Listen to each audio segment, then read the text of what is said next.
بسم الله الرحمن الرحيم الحمد لله رب العالمين والصلاة والسلام على سيدنا وحبيبنا محمد وعلى آله وصحبه أجمعين.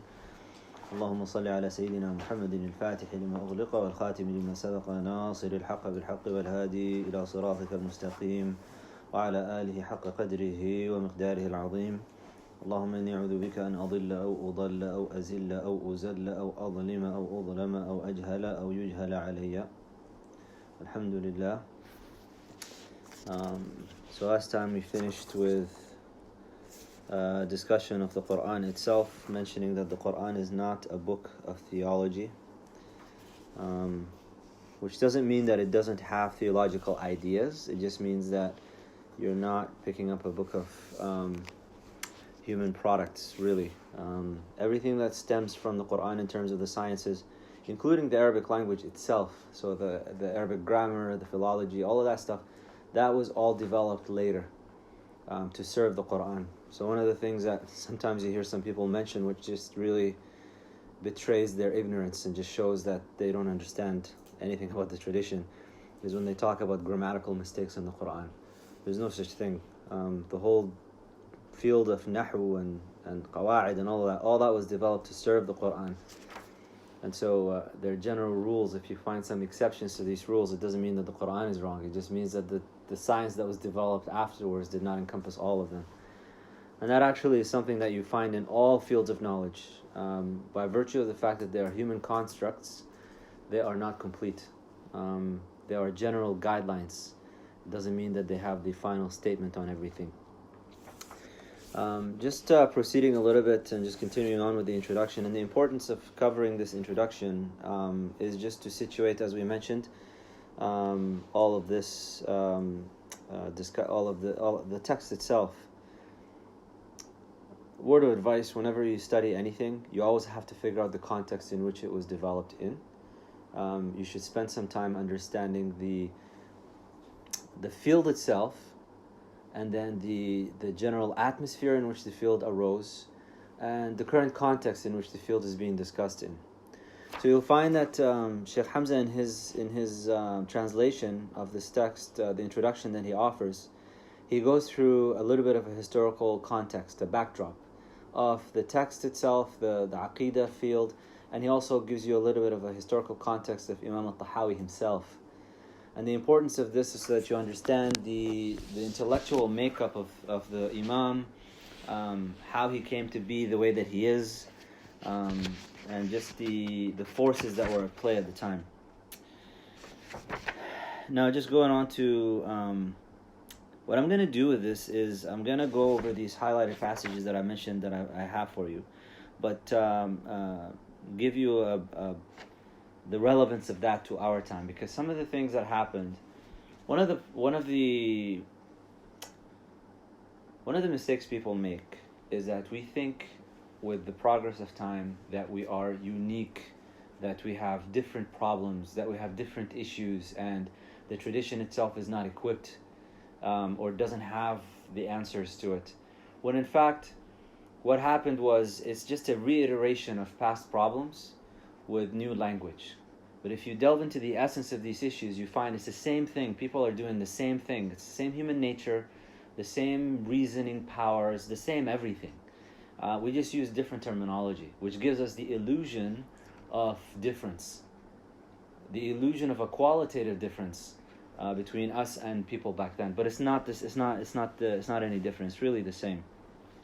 So on page 18, towards the end of the second paragraph, Sheikh Hamza writes that the Khawarij fail to understand that divine revelation is invariably filtered through the human mind and is thus susceptible to distortion and refraction, and that this fact prevents the arrogation of God's understanding or ruling to any human being other than the Prophet. Ibn al-Qayyim al-Jawziyah discusses this in his opus I'lam al-Muwaqqi'in in a chapter entitled on the inappropriateness of calling a fatwa the ruling of God. He writes this after a little bit of a discussion regarding the initial split between Muslims within the Muslim community, and how it started off with its political and then having theological implications afterwards. A lot of people look at the Sunni and Shia difference now and we think that this has always been the case, when in fact this actually began as politics. And one of the reasons why I've been asked this before, like, why are you not Shia? And when you trace back, and I know this sounds a little bit too simplistic, but when you really go back to the essence of the split within the Muslim community, it was a political split. And when you look into the development of theology, it all served a political purpose for the Shia. Not all, but to a large degree, it's the division and how they've become the way that they become today. And as a group, it started off with politics. If you know anything about politics is all about pragmatism, it's about power dynamics, it's about seizing power and taking power and surrendering power and all of that. And I just, I find it problematic to base your religion on a political split. To base your whole belief in God on a political struggle that took place, 1,300 years ago, 1,350 years ago, or closer to 1,400 years ago now, I guess, for our time, 1,400 years ago, to base your religion on a political split that happened then. And you know that in politics, not everything that appearances can be deceiving. Not everything that looks the way that it is actually the way that it is. You know that the companions split into 3 groups at the time. There was the group that sided with Aisha radiallahu anha, prior even to the martyrdom of Hussein. When the whole issue between Ali ibn Abi Talib radiallahu anhu and Aisha radiallahu anha with regards to the murder of Uthman bin Affan radiallahu anhu, how they split. A group sided with Aisha radiallahu anha, a group sided with Ali radiallahu anhu, and then a group just stepped away from it and just stood back and said, like, this is too confusing now. And then after that, the issue between Al-Hasan and Muawiyah ibn Abi Sufyan radiallahu anhu al-jami', you just don't know. The fact is, history is written by the victors, and as the African proverb, until the lions have their own historians, the history will be written by the hunters. So you just don't know. You don't know what's happened. You only get tidbits of information. You don't have the whole thing. You don't have the whole context of what was going on. And he sallallahu alayhi wa sallam warned us against delving into matters that will make us iyakum wa ashabi. Beware. Do not delve into the matters with the companions. And the scholars, the Sunni, the majority of the scholars have basically deemed that, look, we وَنُمْسِكُ عَمَّا شَجَرَ بَيْنَهُم, and we'll see this in the matan itself. We do not delve into the argumentations and the things and the fighting and all of that. We don't get into it. This is a group of people that Allah subhanahu wa ta'ala, and this is something that's important to keep in mind. It's a theological point, actually. There's a reason why we are not amongst the companions. Allah subhanahu wa ta'ala created us for this time. To be in 2000 right now, or August 24th or whatever it is, 2019, Allah subhanahu wa ta'ala created us to live at this time. And Allah does not do anything in vain. Allah deliberately, purposefully, He chose a group of people to create and make them the companions of the beloved sallallahu alayhi wa alihi wa sahbihi wa sallam. That right there should stop you from getting into anything. That Allah subhanahu wa ta'ala chose those people. That doesn't mean that they were infallible. It doesn't mean that they were angelic. They were human beings like all of us in that sense. So when you say hum rijalun wa nahnu rijal, yeah, they were human beings, of course. They have their fallibilities, sure. They were living at a time that, we can extract stories of what they were doing prior to their Islam in their Jahiliyyah period. They also sinned after they became Muslim. There was the alcoholic amongst the companions of the beloved sallallahu alaihi wasallam. There was the one who loved to fornicate and in fact came to the beloved sallallahu alaihi wasallam and asked to have special permission to be able to do that. So if you look into the individual actions and some of the quote-unquote mistakes that they have done, be an armchair critic in a sense, 1,400 years later, and you look back, sure, anybody can do that. But you have to remember that Allah subhanahu wa ta'ala, from His wisdom and His purposefulness, He chose that group of people to be the companions of the beloved sallallahu alayhi wa alihi wa sahbihi wa sallam. So while you can say that they're humans and we're humans, they're not the same humans as we are. Allah chose them to be the companions of the beloved sallallahu alaihi wasallam, and He chose them for reasons that He, Allah subhanahu wa ta'ala, knows, and reasons that have become manifest afterwards.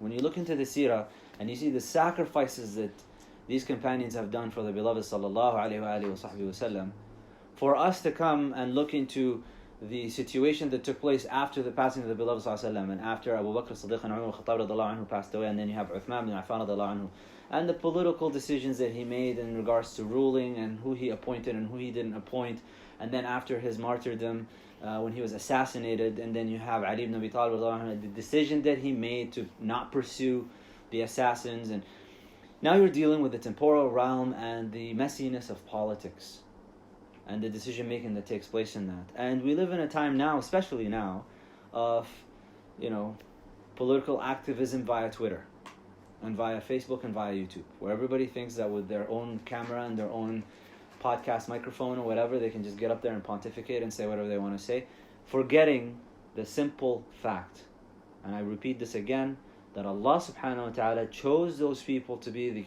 the companions of the beloved sallallahu alayhi wa sallam. And if those people are going to lose their way immediately after the beloved sallallahu alayhi wa sallam passes on, what you're actually saying when you make that claim is that he sallallahu alayhi wa sallam, na'udhu billah, hashahu, he failed in his mission, because he did not transform these people enough, that they were just quickly, within a couple of years, just flipping and going back to the pursuing dunya. Just to really emphasize this point, it's when we say that we restrict our tongues from getting into and we'll bring this up again, from getting into the companions of the beloved sallallahu alaihi wasallam, there's actually a rational reason for that, and a theological reason, and there is a significance to this, a metaphysical significance. When you attack the companions, you're not just attacking the companions, you're attacking the beloved sallallahu alaihi wa sallam. So somebody asks you, why are you not Shia, why are you not this? Look, there are some fair-minded Shia out there are some who do not get into these things, but we're just talking about the general approach of having to hold somebody at fault. The Sunni approach is that, look, we just, even if we declare that Muawiyah was mistaken and radiallahu anhu was mistaken in what he did, we still just hold our tongues back and we just say, you know what, we just don't get into it. They all had their ijtihad, and whoever does ijtihad, exerts their efforts, if they get it right, they get 2 rewards, and if they get it wrong, they get 1 reward. But we do not attribute malintent to any of these companions, that they were chasing after dunya and that they were stabbing each other in the back, especially right after the beloved side. I mean, when you think about it, you just see how ridiculous the whole argument is and the whole approach that they would have into it. So that's the issue with that. Now the Khawarij, this group of people who came up, the Khuwaisira was actually present during the time of the beloved sallallahu alaihi wa sallam.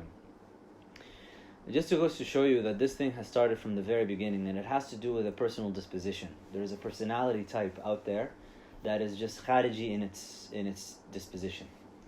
And Dhul Khuwaisira was this man who the beloved sallallahu alaihi wasallam, the companions came to him and they were praising this guy for how adherent to the prayer he was, how diligent he was, how his wudu was amazing, how his prayer was amazing. He was so pious looking. He just, from their perspective, they thought they saw the nur, the light just emanating from this person.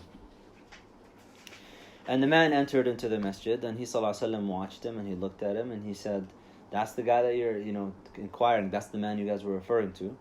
And the man came, and he sallallahu alaihi wasallam, and he greeted the beloved sallallahu alaihi wasallam, greeted the companions, sat for a bit, and then left. And he sallallahu alaihi wasallam said that from the progeny of this person, and in the interpretation of this hadith, the scholars say it could be the literal progeny, so grandchildren of this guy, or intellectual progeny of this person. There's going to come a people that you will belittle your own prayers against their prayers, you will belittle your fasting against their fasting, your whole religious practice, you will see yourselves as insignificant compared to them. But their quality is such that the Quran does not, they will recite the Quran, but it will not pass their throats. In other words, it does not penetrate their hearts. It doesn't actually transform their character. It doesn't transform their being. And he sallallahu alayhi wa alihi wa sahbihi wa sallam said in this hadith that when you see them, kill them. what he's saying to us, sallallahu alayhi wa sallam, is that there are going to come a people that there is no conversation to be had with them. And that's what Ali ibn Abi Talib, this hadith is related by Imam Ali radiallahu anhu in Sahih al-Bukhari. And he mentions, Ibn Abbas radiallahu anhu, when the Kharijites came out, he was about to fight them, and Ibn Abbas radiallahu anhu said, let me have a chat with them. Let me see if I can talk some sense into these people. And Ibn Abbas went and he had a small debate with them, and he actually won a few thousands of them. And they came back with him, but there was still this group that just remained steadfast on their falsehood. And they decided that it's a black or white issue. And as we delve into this matter, Aqidah in Arabic, Aqada, the root word, the triliteral root letters, Ayn, Qaf, Dal, Aqada, you get a number of words out of it. One of them is mu'aqqad, something that is complicated. So while at the same time when we teach Aqidah and we tell you that Islam is simple in its belief, when we say to somebody, La ilaha illallah Muhammadun Rasulullah sallallahu alayhi wa sallam, we are making a very simple statement and a simple expectation out of you to believe in, that there's only one God. We're not asking you to believe in multitudes of gods. We're not asking you to believe in a triune God which has self-contradictory natures, as the Christian theology would demand of you. We're just demanding that one God, that's nothing like unto him, and that the beloved sallallahu alaihi wasallam is the messenger of Allah, and he's the khatamul anbiya wa rusul, he's the final seal of all messengers and all prophets. This is something that the human mind can comprehend, can accept rationally. It is not requiring you to make a stretch or to suspend your intellect. And that's really important. We're not suspending the intellect. We go from the rational in Islam to the supra-rational. We don't go from the rational to the irrational. There's a difference between the two.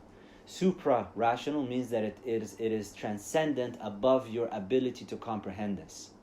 So you still maintain your intellect and the use of your intellect and the use of your reason, but you recognize at what point does it stop. Where you're not suspending, you're just recognizing the limits. So the Kharijites, on the other hand, they looked at Islam as, not only is it simple, it's simpleton. Everything is black and white. But aqada, mu'aqqad means complicated. Islam is simple, but it can get complicated very quickly when we talk about theological matters relating to the divine decree, relating to miracles, relating to the issue of is the human being given free will or not, and how does that manifest in the world. The issue with regards to interpretations of some ambiguous sounding verses in the Quran that talk about Allah subhanahu wa ta'ala and talk about the Day of Judgment and talk about Allah's powers in language that gives you the initial impression of they sound like this is the same words we use when we talk about human conduct and human descriptions, but obviously with Allah subhanahu wa ta'ala that's not the case. So how do you explain these things? The Kharijites and some modern day you would want to say just the mujassima, those who are the anthropomorphists. And they can come in any school, by the way. There's a mistaken notion that that anthropomorphism, tajsim, is restricted to an extreme group within the Hanbali school, which is very literalist in their interpretation. They talk about Allah subhanahu wa ta'ala using direction, using size, using composition, using human qualities and attributes, and then they make this kind of self-contradictory statement or nonsensical statement of as it befits His Majesty, but they're still applying something that's anthropomorphic to Him. They're not the only ones that do it. Anthropomorphism comes in subtle ways.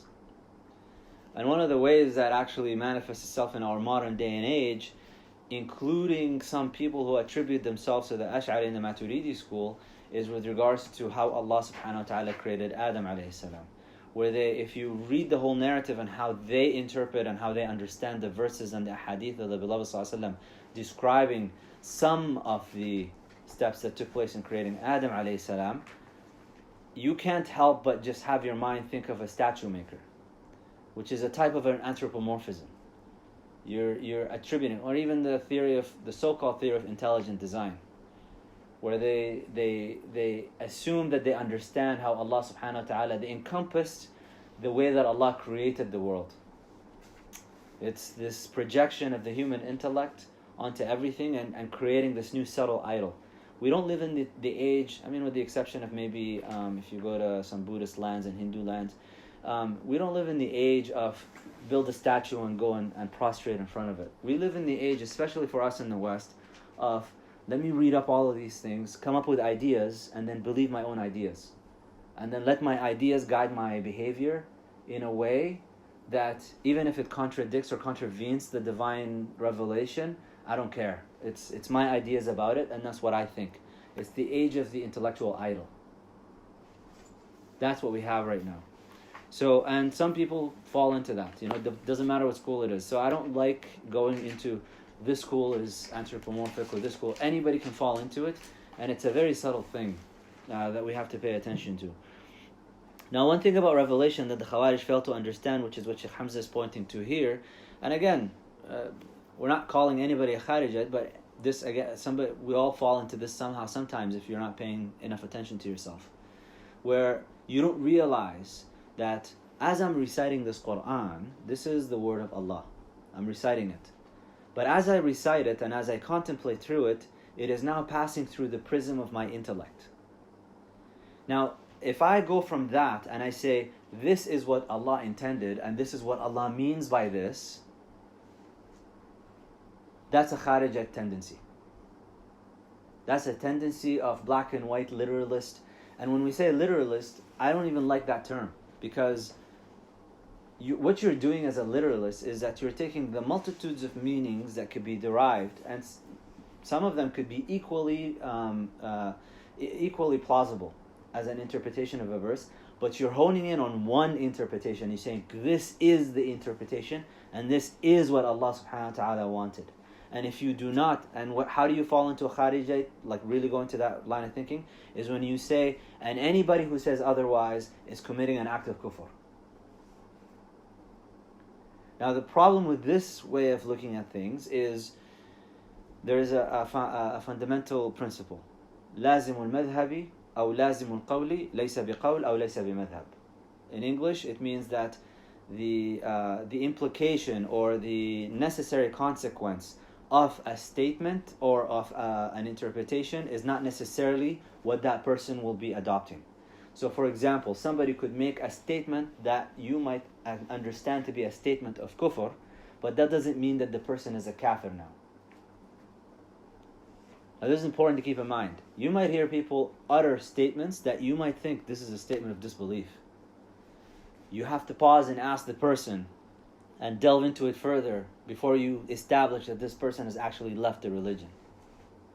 And you can't claim that somebody is a kafir because they made a statement of kufr. This is a subtle point that when we study the tradition, we start to understand. Initially it takes us some time, but then you get to a habit of looking at these things enough where you can hear many people say many things that are statements of kufr, but you know in your mind that lazimul madhhabi laysa bimadhhab, that what is implied by this is not necessarily what the person actually stands for. They may not believe it to be kufr, so that doesn't make him a kafir. But for the general populace, you have to be very careful when you issue that statement publicly. So don't publicly go around. If you hear somebody, number one, if you hear someone making a statement that you believe to be a statement of kufr, don't just issue that publicly and say this is a statement of kufr. Because most people haven't studied. And what they're going to assume in their mind is that, whoa, this person left the religion.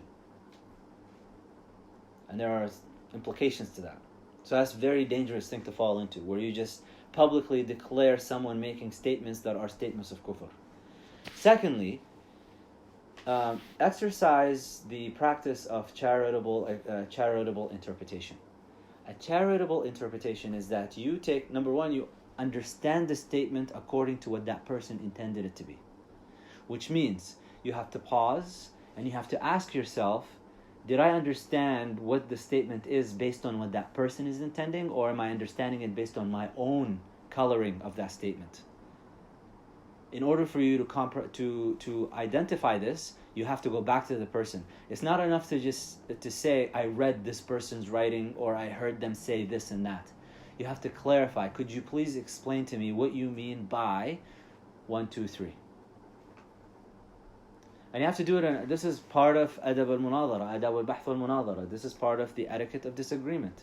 an etiquette of debate. You have to an etiquette of research. Before you issue any judgment on any matter, you have to al-hukmu ala shay'i far'un an tasawwurihi. This is another principle that we have in usul, that the judgment over a matter is a branch from the conceptualization of it. So you might have an understanding of what someone said or wrote or whatever that may be a wrong understanding, and you judged based on your understanding. That doesn't mean that your judgment is actually applicable to that person. It's just applicable to what you understood. So you have to pause and go and keep in mind that I'm saying all of this after having told you I don't want you debating. I don't want you arguing about the religion. But if you are somebody who's going to delve into these issues and want to study and further your study, this is an important thing to keep in mind. Understand according to what the person intended, not according to what you colored that interpretation with.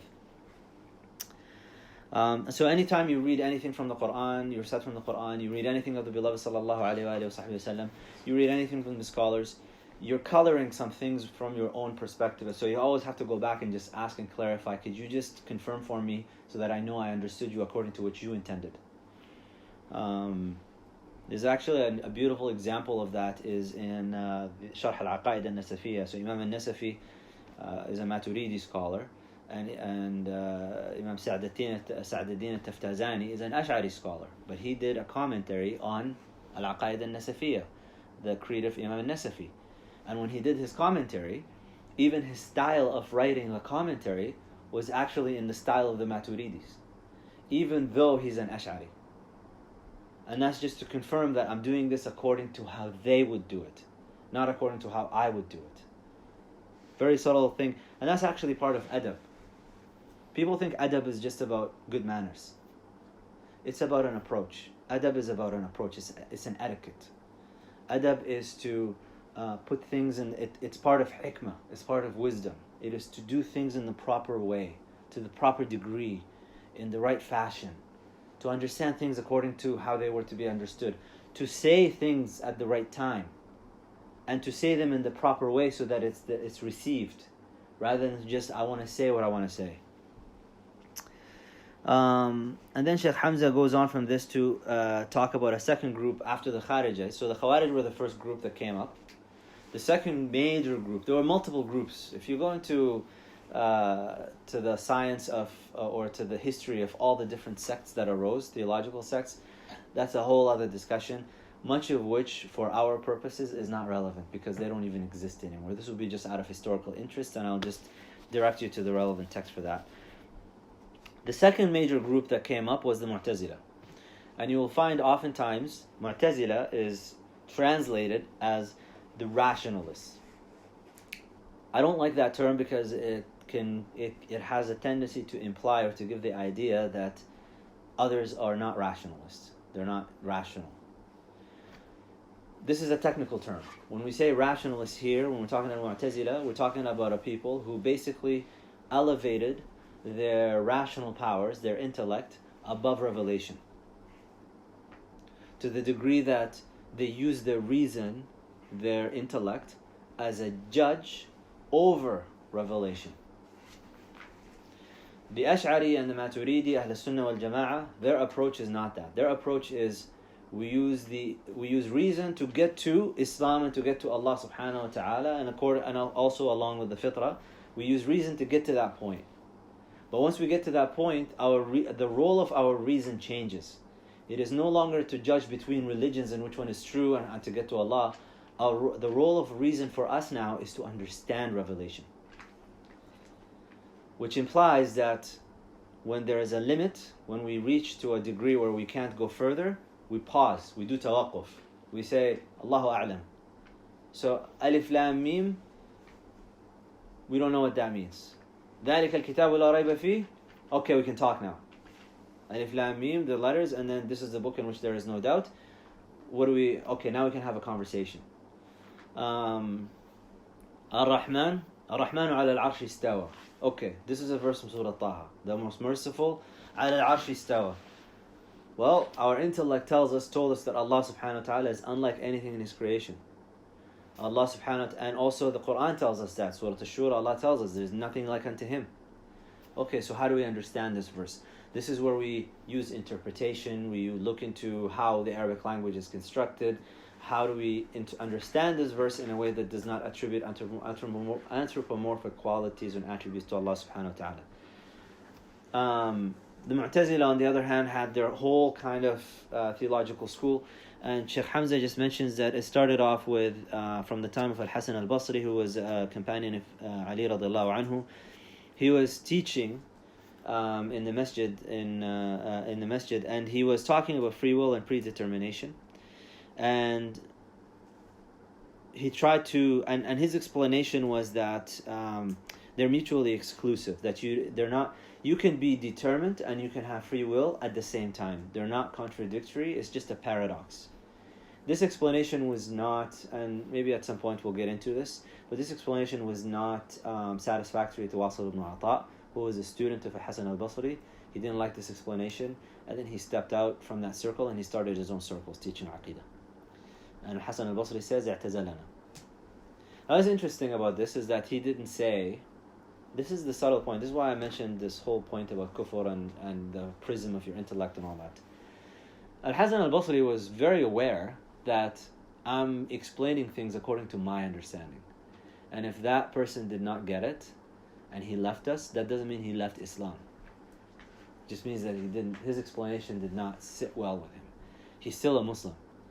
Unfortunately today we have a lot of people, in the name of upholding Islam and upholding tradition and all that, they forget this part. That maybe your explanation is not sufficient. We all still believe in the Quran, we all still believe in the Sunnah, we all still believe in all of these things, but your explanation of these things is not a good explanation.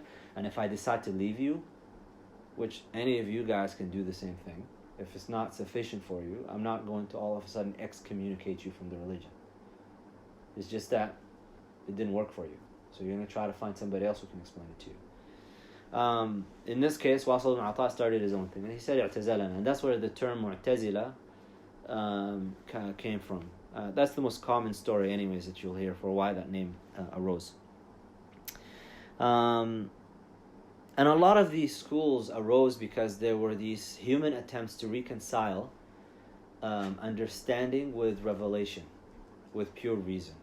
It's three things: pure reason, revelation, and human understanding. I want to reconcile my understanding with revelation, with what I know about pure reason.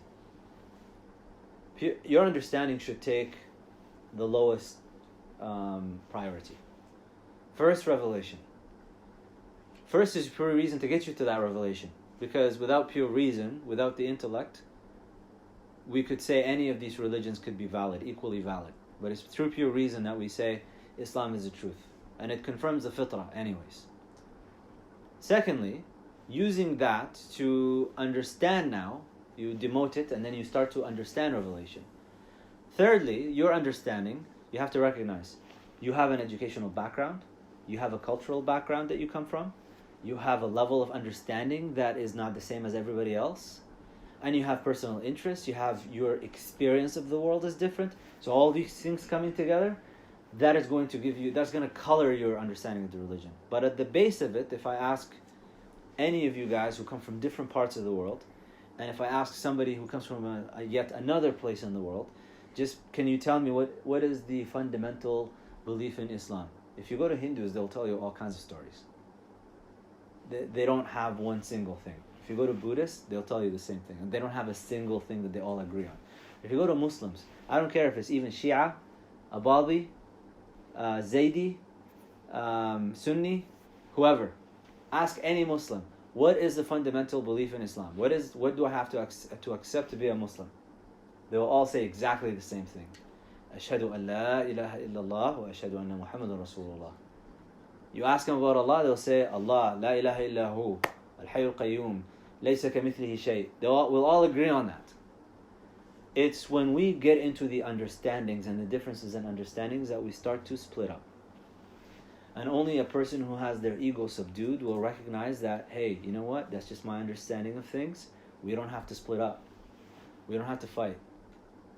This is just what sits well with me in my heart so that I can understand these things. But Allah is not going to take you into account for the elaborations. That's the point we mentioned in the previous class when we talked about the incidental and the core issues in Aqidah. A core issue in Aqidah is La ilaha illallah, Muhammadur Rasulullah, Khatamul Anbiya wa Rusul. He is the final seal of all the messengers and the prophets. Anybody that comes through, I don't care what they call themselves, Muslim this, Muslim that, if they claim that there is a prophet that came after the beloved sallallahu alayhi wa sallam, they've left this religion. It's a new religion. That's why the Mormons, they can call themselves Christians all they want, but Christians don't accept them. Because they believe in Joseph Smith, who came through, and he's like, they have their whole kind of narrative to go with that. The Catholics and the Protestants, they literally have different Bibles. 66 books, I think, in the Protestant Bible, versus 73, I think, in the Catholic Bible. So imagine if we have Muslims that come through and say, like, I have my own Quran, and it's not the same as your Quran, but I'm still a Muslim. It's not rude, and it's not mean, and it is not a call for hatred or persecution to just acknowledge simple facts about the world. That if you say that you have a different Quran, then you're not a Muslim anymore. Our Quran is one Quran. Different recitations, sure. Different variants of how you recite it, that's a different story.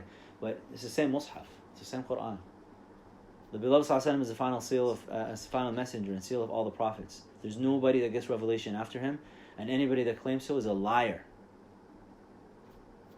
You can call yourself whatever you want, but you're not a Muslim if you don't accept that. So that's important to keep in mind.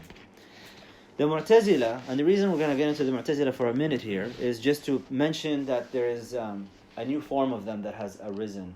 And you guys can eat, by the way, if you know it's a class and everything, but please eat. The Mu'tazila, we're going to get into them for a minute because they we have a new form of them that has arisen today. And it's in the form, and I'll explain this in a second, but it's in the form of the reformist Muslims. All these Muslim reformers that want to, they say they want to renew the religion, they say that we have to re-examine, we have to do this and that. All these figures that are coming up that want us to negate and reject basics of the religion and to change rulings that are known from religion by necessity, معلوم من الدين بالضرورة. They're actually Mu'tazila, but they're a sorry excuse. They're like a really poor imitation of the actual Mu'tazila. Because Mu'tazila, during their time, they were very formidable. Very, very formidable intellectually. They mastered the fields that they were talking about, and they never spoke out of ignorance. But the modern Muslim reformers, they can't even recite the Fatiha, and then they want to come talk to you about some rulings in Islam that they want to change. Now, Sheikh Hamza mentions at the bottom of page 19, the Mu'tazila synthesized a complex theology that, while grounded in the Quran, was heavily influenced by Hellenistic rationalism. Hellenistic philosophy is just the period after Aristotle, and it ended with the beginning of Neoplatonism. At its simplest level, their creed involved five fundamentals. It's called al-Usul al-Khamsa. And Sheikh Hamza goes into them a little bit here, but the Usul al-Khamsa is, first is Tawheed, which is not understood in the same way that Sunnis understand Tawheed. It has the same base level, but they go a little bit, if you could believe it, you can go into an extreme where you negate things about Allah subhanahu wa ta'ala in the name of Tawheed. And that's what the Mu'tazila did. The second one was Al-Adl, which is justice. The third one was Al-Wa'd wal-Wa'id, the promise and the threat. The fourth one was Al-Manzilatu bayna al-Manzilatayn. So this is like an intermediate position of grave sinners. Manzilatayn is al-manzila al-ula al-iman wal-manzila al-thaniya al-kufr. So the first state is to be in iman, in belief, and the second state is to be in disbelief. And they had a third position, which is between those two, where you are not a believer and you are not a disbeliever, between the two. And it's in this world. It's almost like a purgatory in dunya before you die. And then the fifth one was al-amru bil ma'ruf wa nahy 'an al-munkar, which is commanding for good and forbidding evil. Now, just the first one with Tawheed. What did they do with Tawheed? So the Sunni position is that you affirm for Allah subhanahu wa ta'ala. You start off with the rationally necessary attributes of Allah subhanahu wa ta'ala. And then you go from that to the sam'iyat, which is what you've been told about Allah subhanahu wa ta'ala in the Quran. I mean, you got to the position of believing in Allah, and then you accept that the Quran is His revelation, and then Allah tells you some things about Him. So, for example, Ar-Rahman, the merciful, Ar-Rahim, the beneficent, these are not necessary attributes of Allah. These are things we are told about Allah in the Quran. But Allah is one, uniquely one. There's nothing like Him. That's a necessary attribute. You don't have to be told that in the revelation. That's pure reason telling you that. That Allah has knowledge, that's necessary. That Allah has free will, that's necessary. That Allah has power, that's necessary. These are necessary attributes for Allah subhanahu wa ta'ala. But when I tell you that Allah is Ar-Rahman, okay, so He's merciful. He told us He's merciful. He told us He is beneficent. He told us that He is the sustainer, the giver, not Qayyum, that's also necessary. Ar-Razzaq, He's the one who gives you blessings. This is something that Allah just told us about Him, but He doesn't have to give you anything. The Mu'tazila said with Tawheed, you have to negate, and you have to basically, all of these things are coming from within Allah subhanahu wa ta'ala's essence. And anything that's not coming from Allah subhanahu wa ta'ala's essence is to be negated. That takes you down the route of actually denying verses of the Quran. Because to them Tawheed has to, otherwise they said that you fall into a type of shirk, a type of polytheism, where you create multiple gods. Ar-Rahman, Ar-Rahim, Ar-Razzaq, all of these things, that becomes, if you say that these attributes are they're not arad and they're not jawhar. So the position of the Sunnis is a supra-rational position, which is they're not coming from the essence of Allah subhanahu wa ta'ala, but they are necessarily attributes now with Allah subhanahu wa ta'ala because of the sam'iyyat, because of what He told us about Him, about Himself. But this is above our intellect. The Mu'tazila, the intellect takes precedence. We have to comprehend all of this according to our intellect. And so therefore anything that does not mesh, does not jive with how we understand Allah subhanahu wa ta'ala, that part we're not going to accept that. And we might get into some sort of metaphorical interpretations of the Quran that can actually go beyond what the Quran is saying about itself. But to them, we have to make sure that our intellect is the ultimate judge on this. The way that you see their intellect really taking hold here, this is more of an abstract idea. It's kind of hard to grasp like the significance of it. Its significance really manifests in the idea of adl, of justice. And in their idea of adl, of justice, is that Allah subhanahu wa ta'ala is obligated to do what is right for His creation. And how do you define what is right? It's what I understand to be right. To them, it's as above, so below, justice. And I don't want you to think that this is like a very simpleton thing. It's actually a very significant, powerful argument. Justice on the earth and our sense of justice of it has to be mimicked in justice in the heavens. So for them, is if we understand what justice is, then that has to be the same justice that's in the heavens, that's coming from Allah subhanahu wa ta'ala. And Allah is obligated to do what is just. The problem with this is, you as a human being, you are bound by time and space. So your conception as a human being of justice is actually a conception that is bound by time and space. That means it is necessarily removed or deficient in terms of the justice that Allah subhanahu wa ta'ala can exert or can apply, because Allah is above time and space. He's transcendent above time and space. He's not governed by time and space. And oftentimes you'll find something that appears to you to be currently an injustice, but if you go 10 years, 20 years, 50 years ahead of time, you find that action that took place at the time served a greater purpose for justice than what you understand at the moment with your own provincial limited interests. So that's a real problem for the Sunnis. New form, new age Mu'tazilite type of thinking is all of this. You find it a lot actually, and the reason I use this example a lot is because it's taken over the hold of the Muslim mind. All this political activism and seeking justice, and we're making sure that you speak to tyrants and against tyrants and all this stuff, and negating or rejecting the wisdom that some of the scholars are trying to impart when they say that the way that you're going about it, dear Muslim activist who's a little bit young and green, and going about it thinking you're doing the right thing, without any proof from the tradition, you're not seeing the full picture here, and Revelation is a guide. We're not giving you a script step by step, this is exactly what you need to do. But at least in the tradition, you go back and you see, okay, well, what did the beloved sallallahu alayhi wa sallam do in this situation?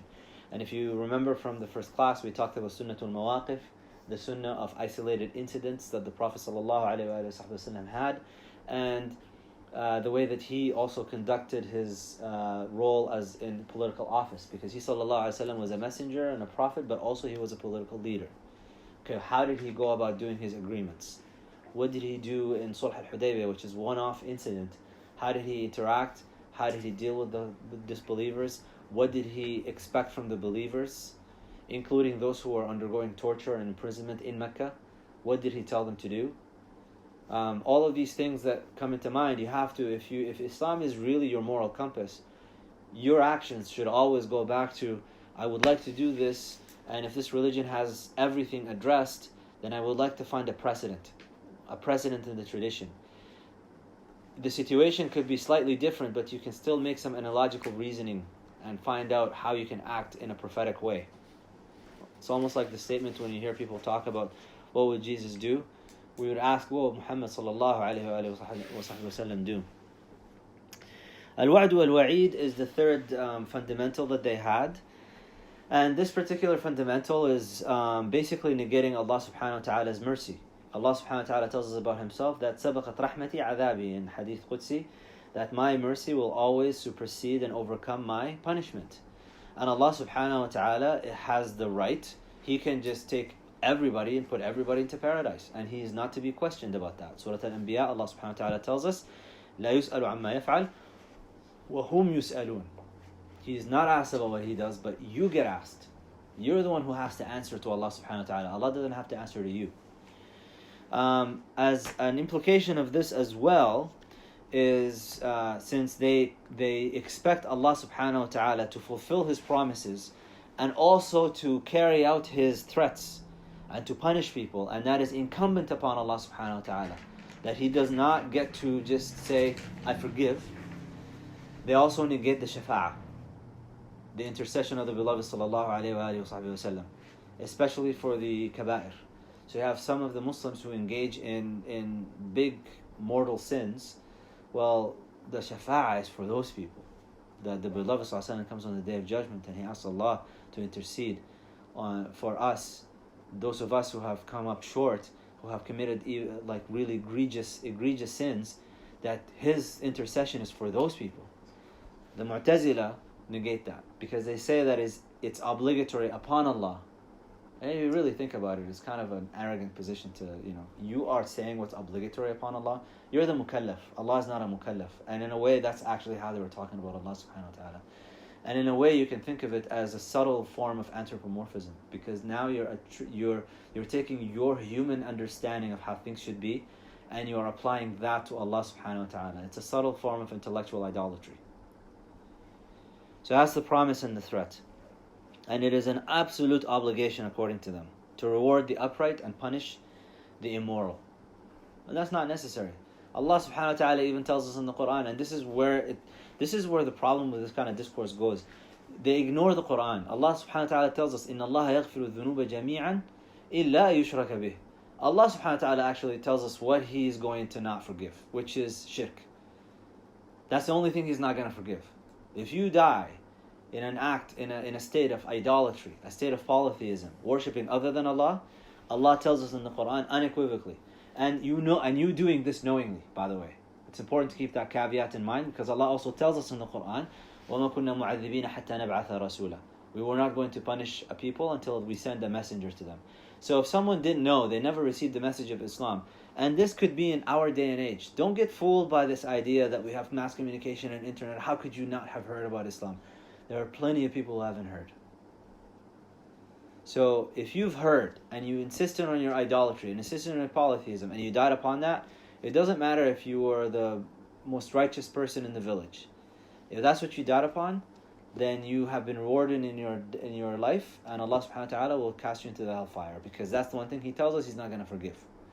But everything else, إِنَّ اللَّهَ يَغْفِرُ الذُّنُوبَ جَمِيعًا قُلْ يَا عِبَادِي الَّذِينَ أَسْرَفُوا عَلَى أَنفُسِهِمْ لَا تَقْنَطُوا مِنْ رَحْمَةِ اللَّهِ إِنَّ اللَّهَ يَغْفِرُ الذُّنُوبَ جَمِيعًا. Say to my servants who have really transgressed upon themselves and really went to excess in their sinful actions, do not despair from the mercy of Allah subhanahu wa ta'ala, because Allah subhanahu wa ta'ala forgives all sins. إِلَّا يُشْرَكَ بِهِ. It's really important to keep that in mind, associating partners with Him. So this is another part where the Mu'tazila, when we say rationalists, we're not saying it as a praise to them and an insult to others. We're saying it actually as a technical term. It's not a praise and it's not an insult. The fourth fundamental asserted the intermediate position. So al-manzila bayn al-manzilatayn. So someone in front of you who's acting in sinful ways, you do not attribute to them, even they're a Muslim, but they go to the bar and they drink and they do drugs and they cheat in their taxes and they cheat in the market and they do all of these things. They're acting immorally.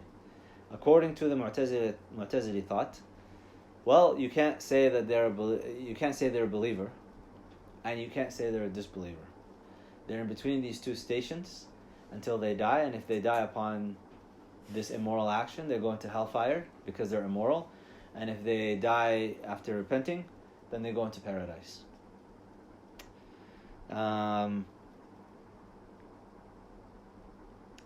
So, for example, Ali ibn Abi Talib radhiallahu anhu, his actions, were they righteous or not righteous with regards to how he approached the situation after the assassination and the martyrdom of Uthman bin Affan radhiallahu anhu?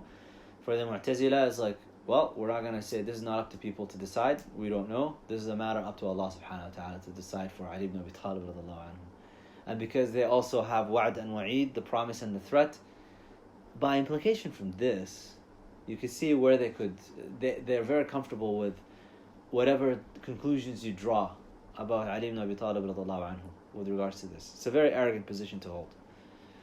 The fifth and final fundamental was al-amru bil ma'ruf wa nahy 'anil munkar. So this is commanding good and forbidding evil, and this is really the fitna as it's become to be known regarding the creation of the Quran and why they persecuted all of these scholars and they punished and tortured and killed people and all. They actually justify that based on this fundamental, that it is obligatory upon one to command good and forbid the evil, and if you need to use force to do so, then you should do so. There are other things that they have as well, that some of them, between them, they might disagree with one another. So for example, you have the issue of the creation of the Quran. So to many of the Mu'tazila, they consider the Quran a creation. It is not. It is the created word of Allah. It is not the uncreated word of Allah subhanahu wa ta'ala. Ta'ala Allah amma yasifun. They claim that, for example, when Allah spoke to Musa alayhi salam, وَكَلَّمَ مُوسَى تَكْلِيمًا, Allah subhanahu wa ta'ala, even the way that He describes how He spoke to Musa alayhi salam in the Quran, is that He spoke to him a speech, like He really spoke to Musa alayhi salam. But for them, they say no, it was like a bush that spoke, and Allah just created the speech so the tree spoke to Musa alayhi salam, and that's how it's so the intermediary basically, rather than without an intermediary. Also interpreting away without any just cause, really, the Quranic narrative of how Allah subhanahu wa ta'ala that Allah subhanahu wa ta'ala spoke to Musa alayhi salam. They also, some of them deny that we will see Allah subhanahu wa ta'ala on the Day of Judgment from paradise, that some of us will be blessed with the beatific vision. And the verse where Allah subhanahu wa ta'ala says in Surah Al-Qiyamah, وُجُوهٌ يَوْمَئِذٍ نَاظِرَةٌ إِلَىٰ رَبِّهَا نَاظِرَةٌ, that days are illuminated, faces are illuminated on that day, gazing upon their Lord. They interpret that away by saying that muntadira, it's just waiting for the Lord. But the Sunni position is that we will actually see Allah subhanahu wa ta'ala, but you can, and that does not negate that Allah is above everything and He's above comprehension, because it's an Arabic point. Allah says nadira, gazing. In Surah Al-A'raf, Allah subhanahu wa ta'ala differentiates between nadar and basar, where He says, وَتَرَاهُمْ يَنْظُرُونَ إِلَيْكَ وَهُمْ لَا يُبْصِرُونَ, that you see them looking, they're looking at you, but they're not seeing, they don't see you.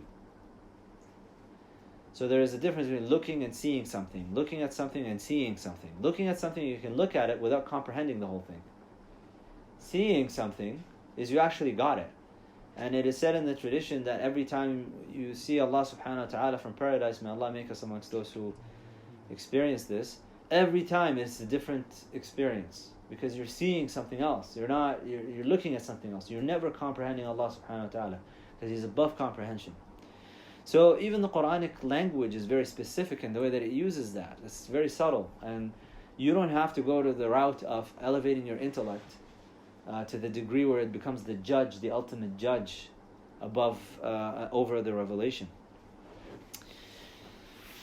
Because of all of these discussions that took place, like I said, there were a number of sects that arose, and they continue to come up from, even to our modern age. You'll have people that kind of have their own views, and the creedal views of Imam Abu Hanifa and his follower, Imam al-Tahawi here, what they do is they avoid the speculation of the Mu'tazila.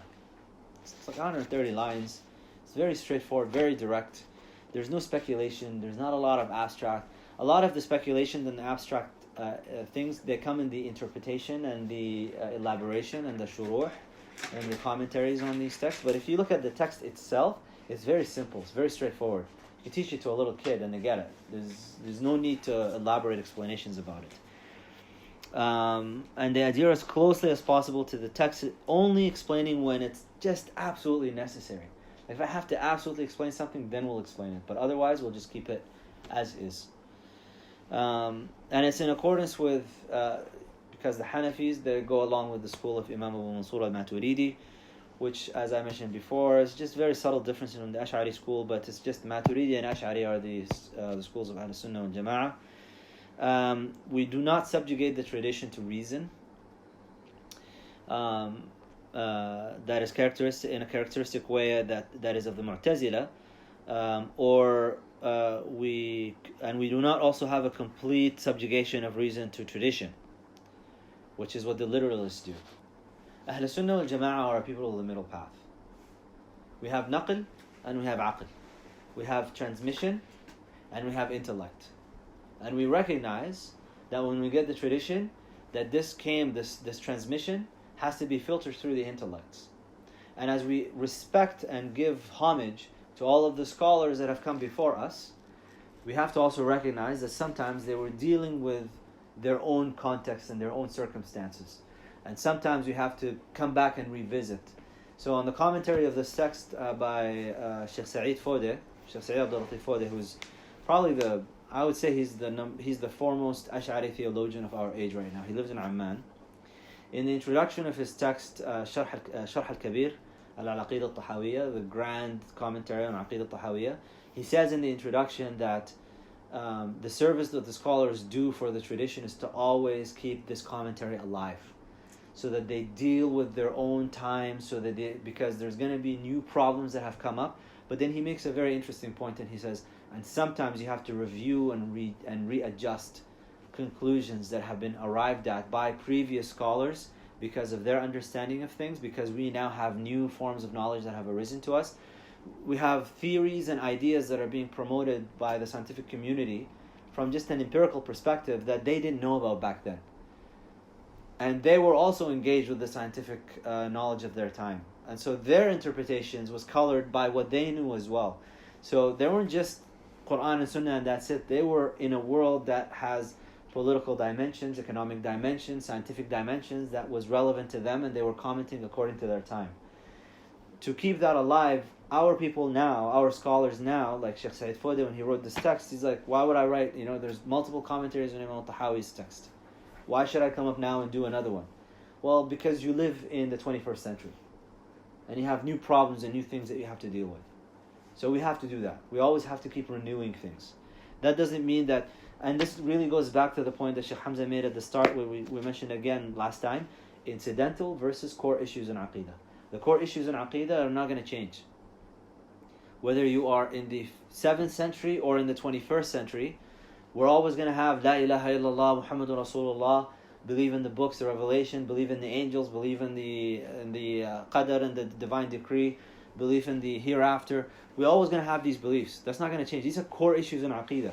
But if we're going to have explanations and elaborations on some matters regarding the metaphysics and the nature of existence, where we incorporate new knowledge and things that we've come to, that's a different story.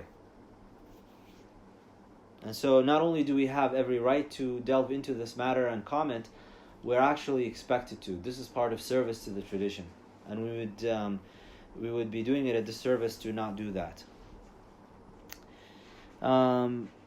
He mentions towards the bottom of page 22, it is, however, the distinction of Imam al-Tahawi's creed to have gained the widest acceptance that it is embraced even by the less speculative Hanbali school that generally censured the more capacious schools of Imam al-Ash'ari and Imam al-Maturidi.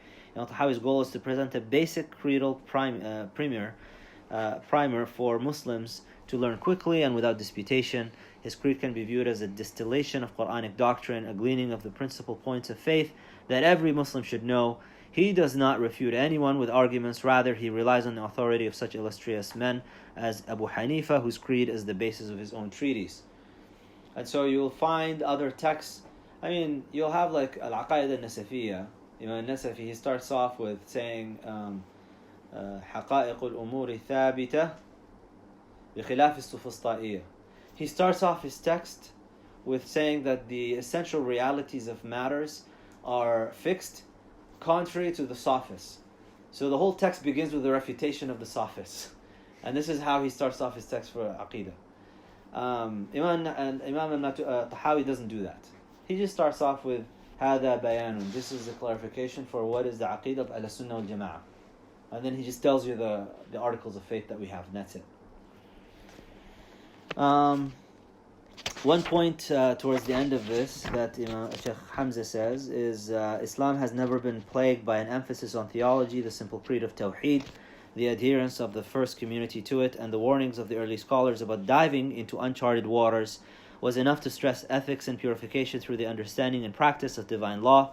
Imam al-Ghazali, known as Proof of Islam, Hujjatul Islam, used sacred law in its outer and inner dimensions, not theology, as a vehicle for awareness of the divine in his masterpiece, The Revivification of Sciences of the Religion, Ihya Ulumuddin.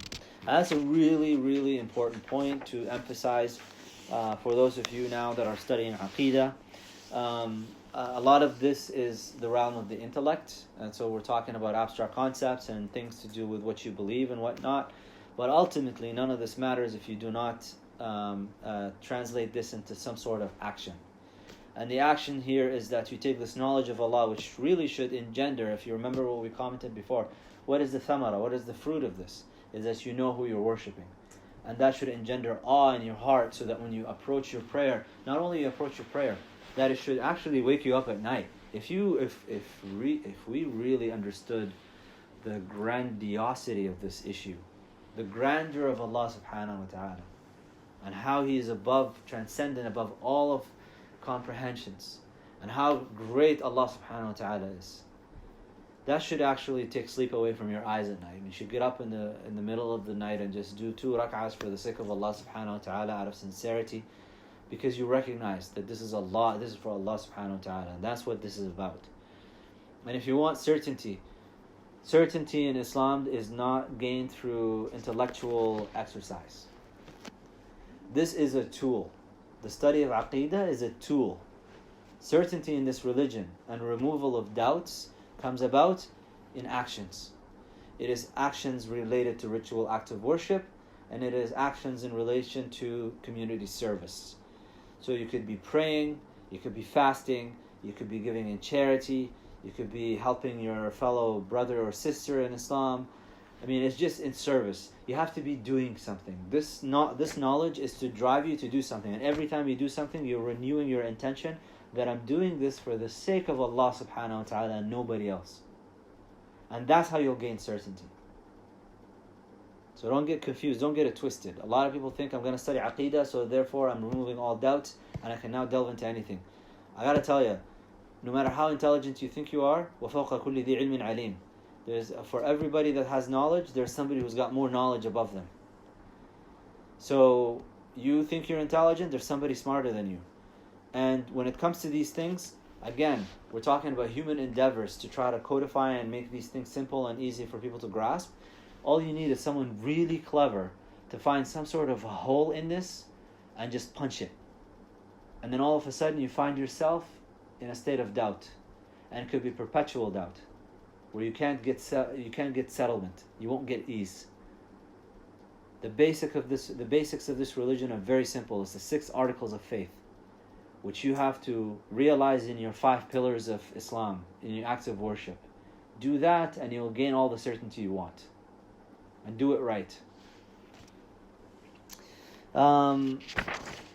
Just a little bit of, by way of biography of Imam al-Tahawi. So this is Abu Ja'far Ahmad ibn Muhammad ibn Salama al-Tahawi. So he was born in Taha, which is in Upper Egypt, in the 3rd century Hijri, 9th century according to the Gregorian calendar. Something to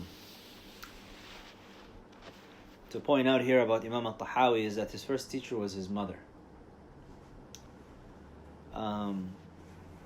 who was a scholar in her own right. There's a line of poetry. It says, الأم مدرسة إذا أعددتها أعددت شعبا طيب الأعراق. That if you a woman is a mother, the mother is a school. If you prepare her, you will prepare a nation that has beautiful lineages or beautiful lines. That's what a mother is. And one of the things that is pointed nowadays, and I think it really has to do with the age of social media and platforms and just being appearing in public, is that we equate appearance in public with influence. And we equate appearance in public with scholarship. And the opposite is actually often more true. The hidden people are the ones running the world. What you see with regards to politicians and the appearances that we see, that's like Plato's cave. You're looking at the shadows. These are just the people that are put up in front of us. And that's not conspiracy theory or anything like that. It's reality. The rulers, they're not there by their own accord. It's people that have vested interests. There's a book, The Big Nine, which talks about the 9 companies or corporations that run the whole world.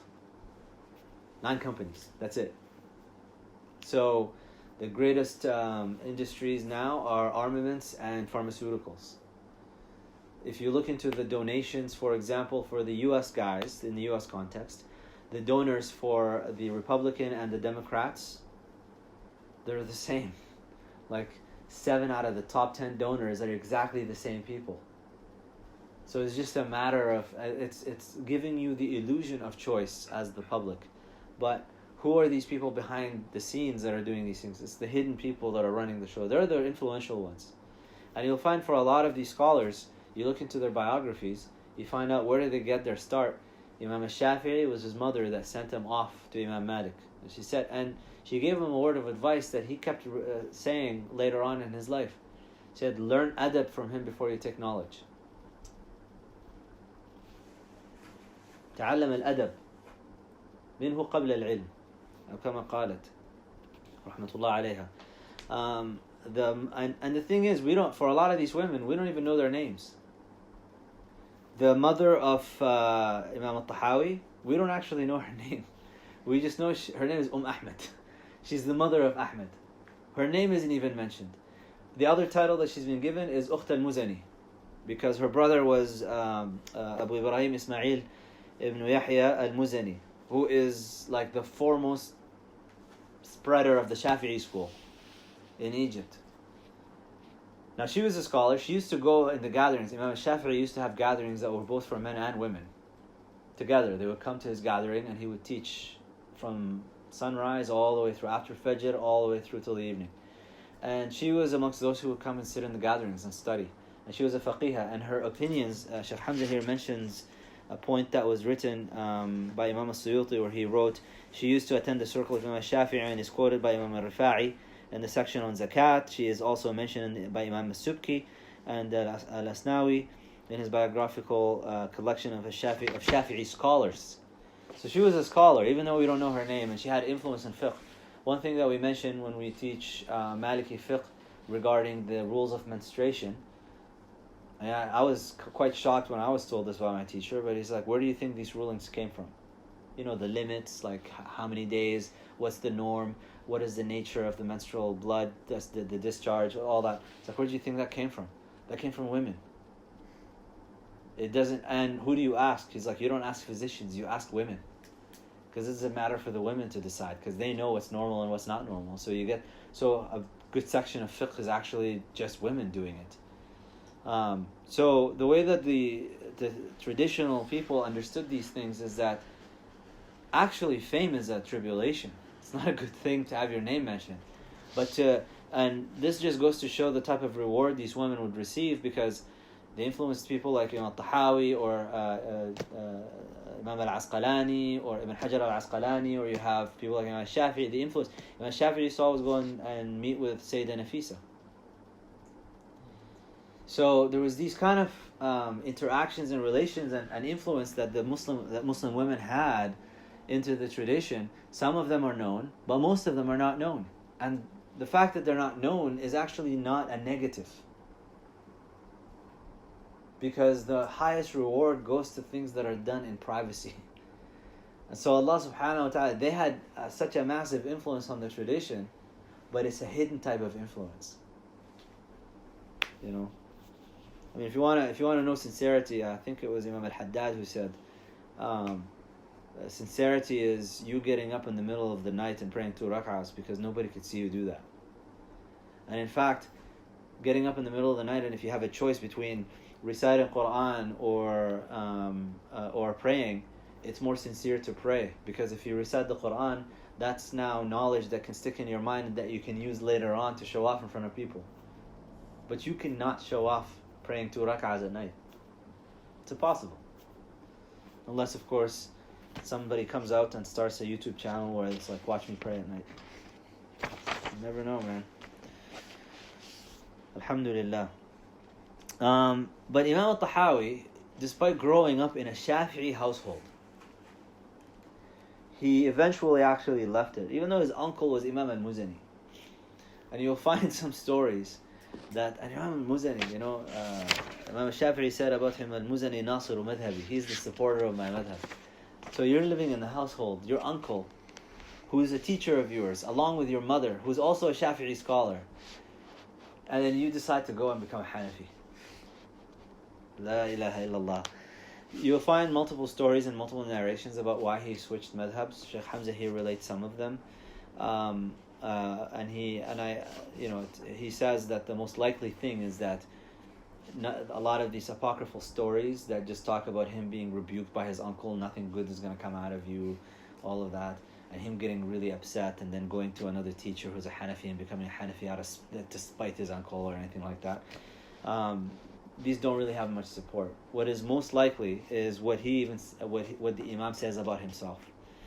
And he says on page 27, he relates that Imam al-Tahawis reportedly have said, I began my studies with my uncle al-Muzani and followed the Shafi'i school. After several years, Ahmad ibn Abi Imran came to Egypt as a judge, and I began to accompany him and learn from him. He had acquired his legal knowledge from the Kufans, the Hanafis. I soon left my original opinions for his.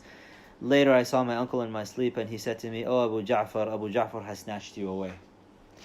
So he says that it's just a matter of teaching. That really is the gist of it. It's for a lot of people. Why did somebody become, it's always odd for some people to find like, oh, you're Desi and you're Maliki, I don't understand. Or you're Maghribi and you're Hanafi, how did that happen? A lot of times you find it's just who this person accompanied for a teacher and who they had access to, and that's why they follow that school. Sometimes it's because they're genuinely convinced that this is the school to be at. This is the correct school, and it's correct in the sense that not the others are wrong, but it's just a stronger school in its proofs and whatnot. If you push me to say what it is, I can tell you initially, I think the Malikis are just have it. That's a stronger school, but reality is just my heart inclines towards it. I can't explain it. Could be just upbringing. Could be that I have ancestors who used to be imams in the Maliki school. I don't know. And scholars in it, but alhamdulillah, it's me being from Sudan, and it's just a Maliki country, whatever the case may be.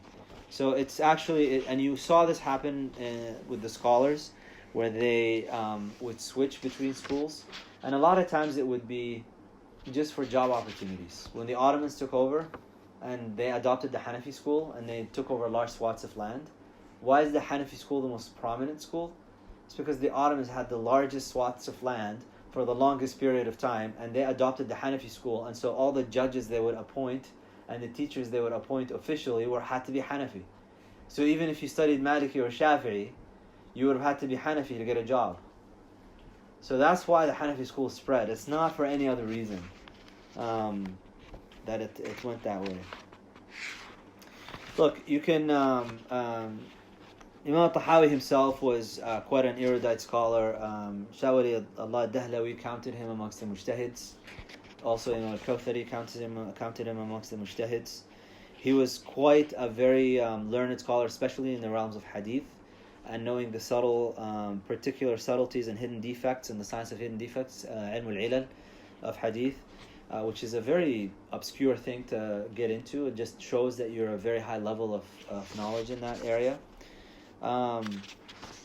So alhamdulillah, a lot of these scholars, we read their biographies, and I encourage you to read the biography that Sheikh Hamza wrote here, because it's quite important. It's motivating, it's to go through these things, and to you want to be تشبه بالكرام إن لم تكن منهم فإن التشبه بالكرام فلاح, as they say. Try to emulate the noble ones if you're not amongst them, because in emulating the noble ones, there's a type of success in that. Alhamdulillah.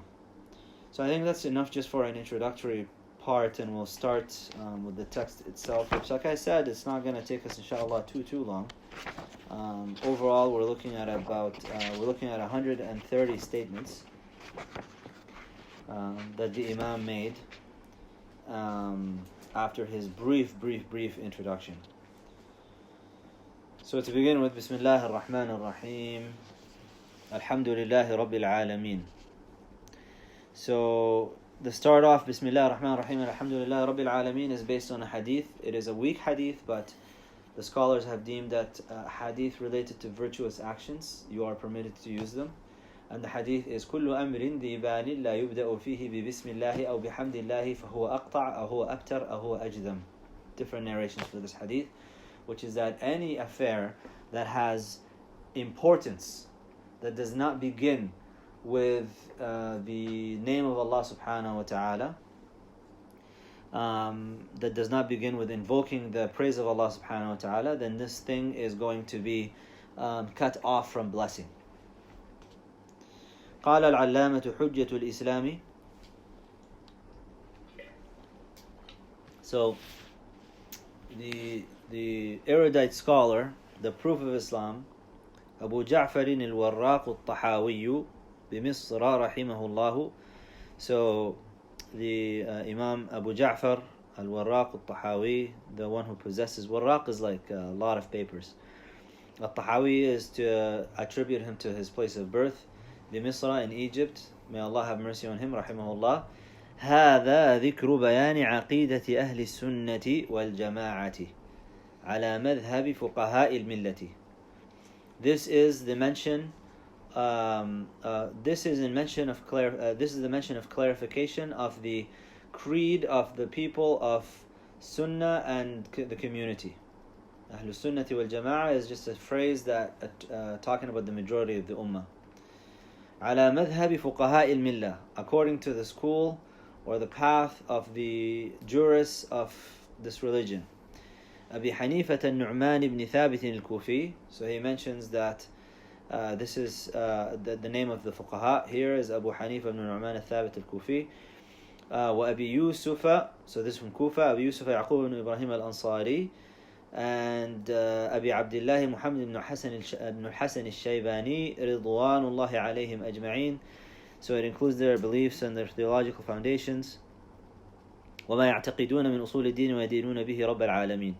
So this is including their beliefs about the theological foundations of religion upon which they base their worship of the Lord of the worlds. قال الإمام وبه قال الإمامان المذكوران رحمهما الله تعالى. So we assert about the unity of God as did Imam Abu Hanifa and the two aforementioned Imam Abu Yusuf and Muhammad ibn Hassan. May God have mercy on them. نقول في توحيد الله معتقدين بتوفيق الله.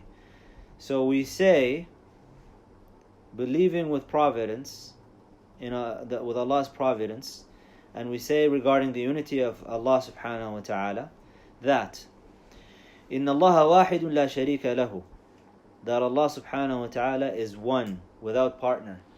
Shaykh Hamza here translates Allah and he says God is one, without partner. When you're speaking to non-Muslims and you're talking about Islam and they don't speak Arabic, use God.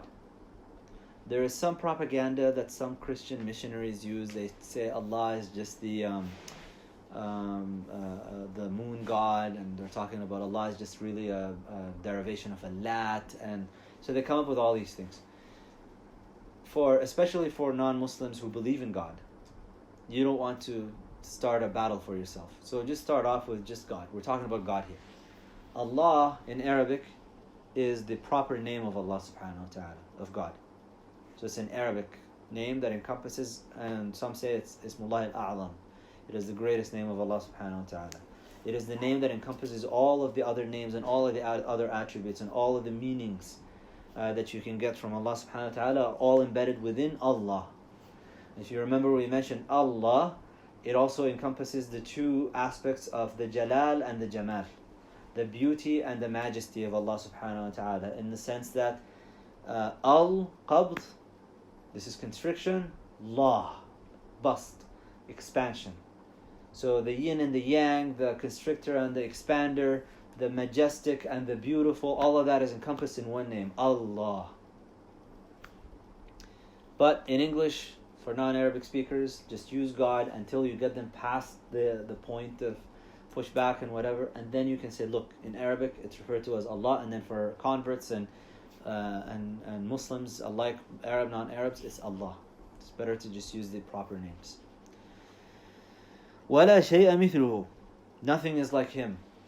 This is one of the necessary attributes of Allah subhanahu wa ta'ala, that there is nothing like unto Him. The reason we say that is because as soon as you compare Allah subhanahu wa ta'ala to anything in creation, you will attribute something created to the Creator, and therefore you will say that He's also created, and that brings you into a infinite regress of asking, well, who created the Creator? And He can't bring everything that exists requires an explanation outside of itself if it began to exist, because it needs an explanation for why it came into existence. And you can't say that it brought itself into existence, because that means you're implying that it existed before it existed so that it can bring itself into existence. And that's a nonsensical statement. So it has to have something outside of it that brings it into existence. Allah subhanahu wa ta'ala is where the buck stops. He did not begin to exist. He's always existed, and He's outside of space and time. And there's nothing like unto Him. وَلَا شَيْءَ يُعْجِزُهُ, and nothing debilitates Him. This is also another necessary attribute of Allah subhanahu wa ta'ala, which relates to His power, that He has power. Because if something overpowers Allah subhanahu wa ta'ala, that means He's got weakness. And if there's something greater than Allah subhanahu wa ta'ala, then that thing is more worthy of worship than Allah subhanahu wa ta'ala, wal-'iyadhu billah. So this is another necessary attribute of Allah subhanahu wa ta'ala that you can arrive at rationally. You can just talk to somebody who doesn't believe in Islam, and when they say, I don't believe in God, first thing you have to do is, let's define what God is. God is not some white guy with a long white beard, wearing a white robe, sitting on a big chair in the heavens with a big stick, and who's just waiting to smite you. That's not God. That's just an imagination that you have on Family Guy and on Simpsons. Allah is greater than all of that. So لا شيء يعجزه ولا إله غيره. No deity exists save Him. Again, that is another necessary attribute of Allah, which relates to His wahdaniyah, His unity. He's uniquely one. قُلْ هُوَ اللَّهُ أَحَدٌ. It's interesting, in the Quran, when Allah subhanahu wa ta'ala in Surah Al-Ikhlas, He doesn't tell us قُلْ هُوَ اللَّهُ وَاحِدٌ. So in Arabic, it's if you say wahid, that means there is اثنين, ثلاثة, أربعة, wahid, 1, 2, 3. You don't say قُلْ هُوَ اللَّهُ أَحَدٌ in Arabic literally means say it is Allah, He's uniquely one.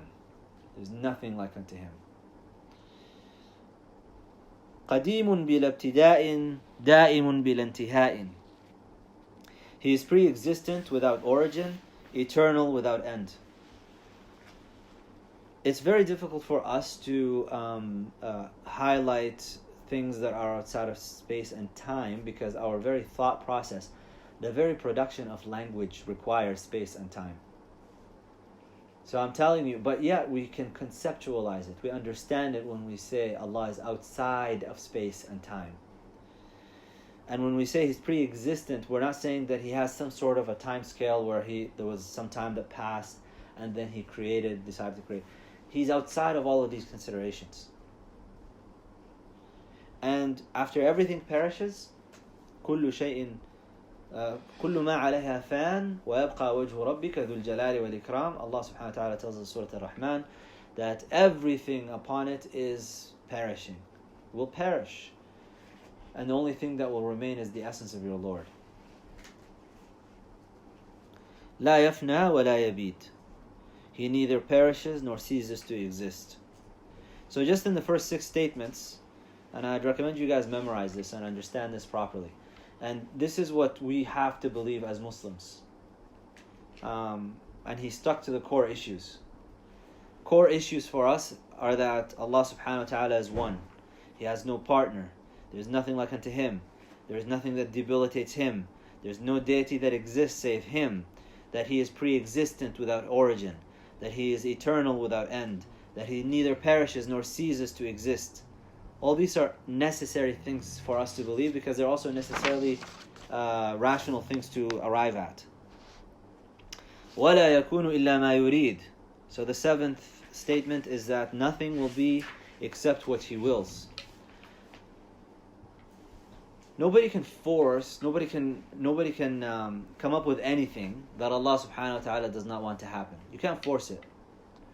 So if Allah subhanahu wa ta'ala decides for something to take place, it is going to take place. This is what the hadith of the beloved sallallahu alayhi wa sallam said, which is related actually, it's one of the hadiths that Imam al-Nawawi chooses for his hadith of 40 collections, al-Arba'in al-Nawawiyah, where he says that to Ibn Abbas radiallahu anhu, when he was a young man, he said to him, احفظ الله يحفظك احفظ الله تجده تجاهك إذا سألت فاسأل الله وإذا استعنت فاستعن بالله واعلم أن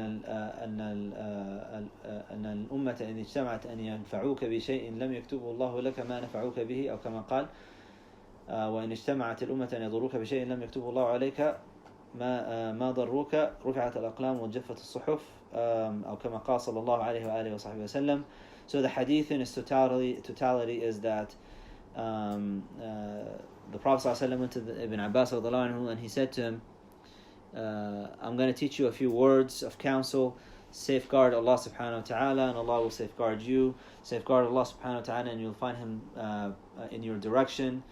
And if you ask Allah. And if you seek sustenance or support, seek it from Allah subhanahu wa ta'ala. And know that if the whole ummah, the whole community, everybody, اجتمعت الإنس والجن, if they all gather, humans and jinn, to benefit you with something that Allah subhanahu wa ta'ala did not decree for you to benefit from it, you will not get it.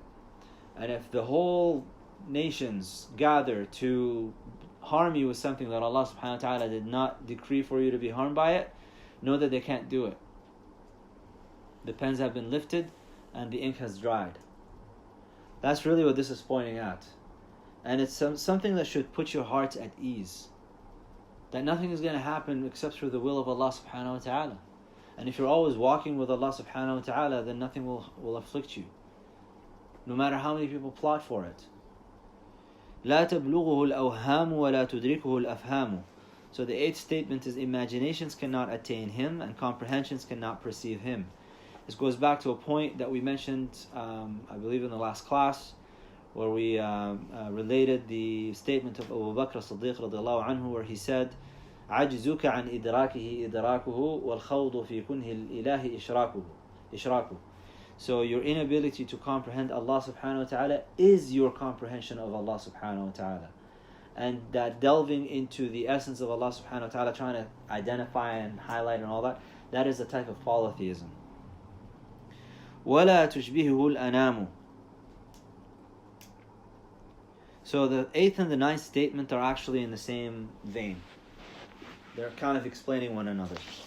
Creatures do not bear any similarity to him. حي لا يموت قيوم لا ينام. He is alive, he never dies, all sustaining, he never sleeps. And the haya for Allah subhanahu wa ta'ala, life for Allah subhanahu wa ta'ala, is not organic life. It is not life as we understand life to be. That is a soul that is breathed into you, that is a cell that is functioning. That's nothing like that. So you have to understand this in terms of the statement before it. لا تشبه الأنام. Creatures do not bear any similarity to him. That he's alive, he's got life, and he never dies, he never ceases to have that life. And qayyum, he's all sustaining, he sustains all of life. So all of our lives are contingent, is the term, contingent upon Allah subhanahu wa ta'ala's life, that he gives us that life. And if Allah decides, and his qayyumiyah, his sustaining, and if he decides to take that away from us, we perish. There's a subtle point here. Your sustaining, that you are able to sit there and continue to live and be alive, and all that is actually part of the qayyum manifesting that name in your life throughout your life. Every instant that you find yourself breathing, that is because Allah subhanahu wa ta'ala is a qayyum. You're contingent upon that. And he never sleeps. What happens when you sleep? Sleep is the cousin of death. That is not something that is befitting to Allah subhanahu wa ta'ala, which is why it is mentioned also in Ayat al-Kursi. Allahu la ilaha illa huwa al-hayyul qayyum la ta'khudhuhu sinatun wa la nawm. He does not even tire. Allah subhanahu wa ta'ala doesn't have like a moment of just like loss of consciousness when you sit in class and you just kind of like pass out a little bit, your eyes closed. Sina, he doesn't even blink. Ta'ala Allahu amma yasifun. We're just using these terms. وَلِلَّهِ الْمَثَلُ الْأَعْلَى.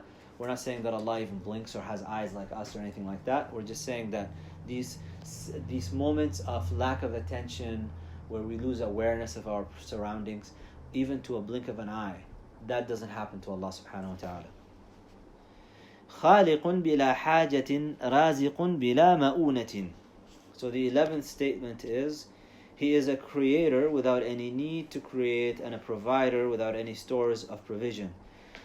So this goes back to the attributes of Allah subhanahu wa ta'ala. Does he have these attributes before he brought anything into existence? Yes, he does. Allah possesses the attributes of creation, that he of a creator, that he is a creator even before he creates anything. So his possession of an attribute is not contingent upon the presence of the manifested reality of that attribute. So he's a creator even if there's no creation. He is the one who provides provisions even if he does not provide any provision to anyone, even if there is no one to have provisions to. And he also does not need anything. It's not like Allah has like a bag of things and then he just gives, and then he like it diminishes as he gives away from it. That doesn't happen with Allah subhanahu wa ta'ala. And that's why we say to people when you're making dua, don't be shy and don't hold back. He is the creator of everything and he's the provider of everything. So don't hold back in what you're asking Allah subhanahu wa ta'ala, because you're not diminishing from his dominion anything. He's bringing everything into existence in the first place. So don't be shy about that. مميت بلا مخافة باعث بلا مشقة. He seizes life without fear and resurrects without effort. Really, again, thamaratul aqidah, the fruit of studying aqidah, is that you understand the power and the magnificence of Allah subhanahu wa ta'ala. That He can just take life without fear of any repercussions. And that He can bring us back without any effort. It's not like Allah subhanahu wa ta'ala has to go like, so where did this so-and-so die, and where can I get his material from, and where did they pass away, and where's the grave of so-and-so, and none of that. To Allah, everything is a manifestation of kun fayakun. Be and it is. And even as we understand the magnificence of this phrase, be, we really don't get it. That Allah subhanahu wa ta'ala can bring all of this in an instant. And then take all of it in an instant and then bring it back into an instant, and none of us will be aware of what happened. ما زال بصفاته قديما قبل خلقه لم يزدد بكونهم شيئا لم يكن قبلهم من صفاته. So he says, just as he was possessed of his attributes prior to his creation, so he remains with the same attributes without increasing in them as a result of his creation coming into being. That's because we have Allah subhanahu wa ta'ala is not deficient in any way, shape or form. So the fact that He creates and He brought, that doesn't add to His magnificence, that He created and He brought things into existence. It doesn't add to His attribute of being a creator. Contingency is a one-way street. Everything is contingent upon Allah subhanahu wa ta'ala. And Allah subhanahu wa ta'ala is not contingent upon anything. That's why when you talk to the atheist or you hear the atheist speak, their idea of Allah subhanahu wa ta'ala is a very anthropomorphic idea. They think of Allah as just a big white guy with a beard. That's it. They're not actually thinking about Allah subhanahu wa ta'ala. And once you explain these things and you show that Allah is beyond their capacity, the greatness of Allah subhanahu wa ta'ala, they have nothing to say back to this. Actually, some of them get upset because they say, well, we can't have a conversation. Of course you can't have a conversation. This is Allah we're talking about here. He's above your ability to have a conversation. وكما كان بصفاته أزليا كذلك لا يزال عليها أبديا. So the 14th statement also expounds upon the 13th statement. That as He was before creation qualified with specific attributes, so He remains forever described by them. So after all of this perishes, and nufikha fi sur, it's been blown. The trombone has been what is it? What is sur in English? The blowing in the horn. So when the horn is blown into, and everything perishes and nothing exists anymore, Allah subhanahu wa ta'ala is still described with the same attributes. He is still Ar-Rahman, even though there is nothing to give rahmah to. He is still Ar-Rahim, even though there is nothing to benefit from that rahmah. He is still Ar-Razzaq, even though there is nobody to give provision to. He still has all of these attributes because He's not contingent upon anything. Everything is contingent upon Him, subhanahu wa ta'ala. That's why people who go into this state of fana, this state of annihilation in Allah subhanahu wa ta'ala, they actually become independent of everything else. They look to the untrained observer. They look like they went insane because they actually surrender so much to Allah subhanahu wa ta'ala and they're with Allah so much. They've annihilated themselves to a degree where they actually feel no need for anything else. And a true state of the Prophet ﷺ told us to take upon ourselves adorn yourselves أخلقوا بأخلاق الله, with the attributes of Allah. If you're really with Allah subhanahu wa ta'ala all the time, you would minimize the times you ask people for help, for things, for sustenance, for whatever, because you're just with Allah subhanahu wa ta'ala. When things come to you, for sure enough, there are means and intermediaries that bring things to you.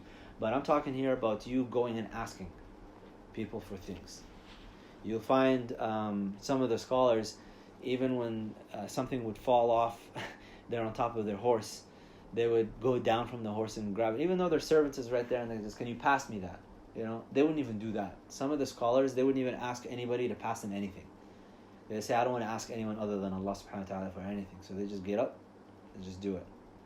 And that's why knowing the greatness of Allah subhanahu wa ta'ala explains to you why someone like Murabit al-Hajj rahimahullah, after 110 years old or however old he was, he still would push himself to stand up when he's in prayer. And it also will show you that many of you go to the masajid and you see like the chairs on the corner and on the side, and people are literally walking from outside. They're walking in and they sit down, and the prayer starts and they start praying sitting down, and then at the end of it they get up and they walk away. That can only happen out of a state of ignorance and ghafla. You're in a state of heedlessness and ignorance. You're heedless about your fiqh. You don't understand. You haven't studied your jurisprudence properly. And you're in a state of ignorance about Allah subhanahu wa ta'ala, because if you really comprehended, many of these people you find, if they're standing in front of a police officer, they'll stand up. In front of a judge, they'll stand up. In front of a manager at work, they'll stand up. But you're standing in front of Allah subhanahu wa ta'ala, and وَلِلَّهِ الْمَثَلُ الْأَعْلَى, and you don't want to stand up. Like if you ever have to pray sitting down, it's got to be a major issue. Like, I really cannot. And then you can say, okay, you've been given an excuse. You can stand up, in fiqh at least. If you can stand up by yourself, you have to stand up. And if you stand up and you lean on anything, and you can do it without leaning on anything, your prayer becomes invalid. And if you pray and if you stand up but you have to lean on something to be able to stand up, and you decide to sit down, your prayer is invalid, because you could have stood up and leaned on something. And if you sit down, the chair you sit on, you can't lean back on it. Because if you lean on it and you can just sit without leaning on it, your prayer is invalid. And if you sit and you have to lean on something, then it's okay. So there's like these degrees of progression of, first you have to do is standing up, and if you can't, then use a stick or something to lean on it, or lean against the wall or something, but to be standing. And if you can't do that and you must sit down, but don't lean back on the chair. And if you must, then okay, you can lean down. And then if you must lean, and if you can't sit down at all and you have to lay down, okay, then you can lay down. That's how it works for the progression of the prayers. له معنى ليس منذ خلق الخلق استفاد اسم الخالق ولا بإحداث البرية استفاد اسم الباري. It is not after creating the universe that he merits the name the creator, nor through originating his creatures that he merits the name of the originator. So this is statement number 15. He's just emphasizing what he said in statements 13 and 14. And the emphasis here is that you're not adding to the name of Allah subhanahu wa ta'ala anything by looking at the manifestations of it. And the manifestations have not benefited that name with anything. And he merely just brought that out of his own free will, which is one of the necessary attributes of Allah subhanahu wa ta'ala.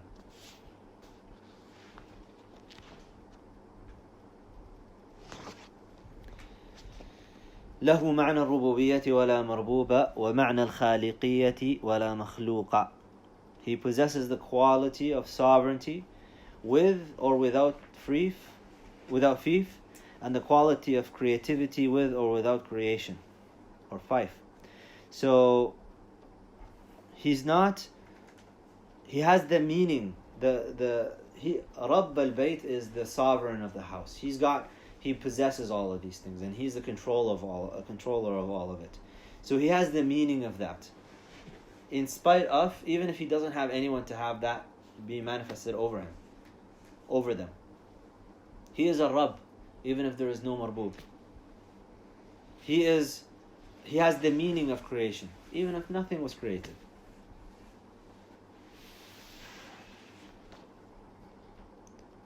So statements, if you want to combine, 13, 14, 15, 16, these are all related to each other. And 17 as well. So 13 through 17, these are all related to each other. The 17th statement is وَكَمَا أَنَّهُ مُحْيِي الْمَوْتَى بَعْدَمَا أَحْيَاهُمْ استحق هذا الاسم قبل إحيائهم كذلك استحق اسم الخالق قبل إنشائهم. So, and while he is the resurrector of the dead after he resurrects them, he merits the same name before their actual resurrection. Likewise, he merits the name, the creator, before their actual creation. So he's just driving a point home with these statements. 13 all the way to 17.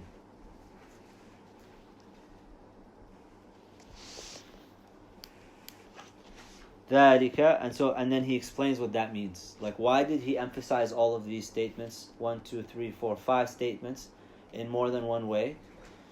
He says on the 18th statement, ذلك بأنه على كل شيء قدير وكل شيء إليه فقير وكل أمر عليه يسير لا يحتاج إلى شيء ليس كمثله شيء وهو السميع البصير. That is because he is omnipotent. Everything is dependent upon him, and every affair is effortless for him. He needs nothing, and there is nothing like unto him, yet he is the all-hearing, all-seeing. Or he is the hearing and seeing.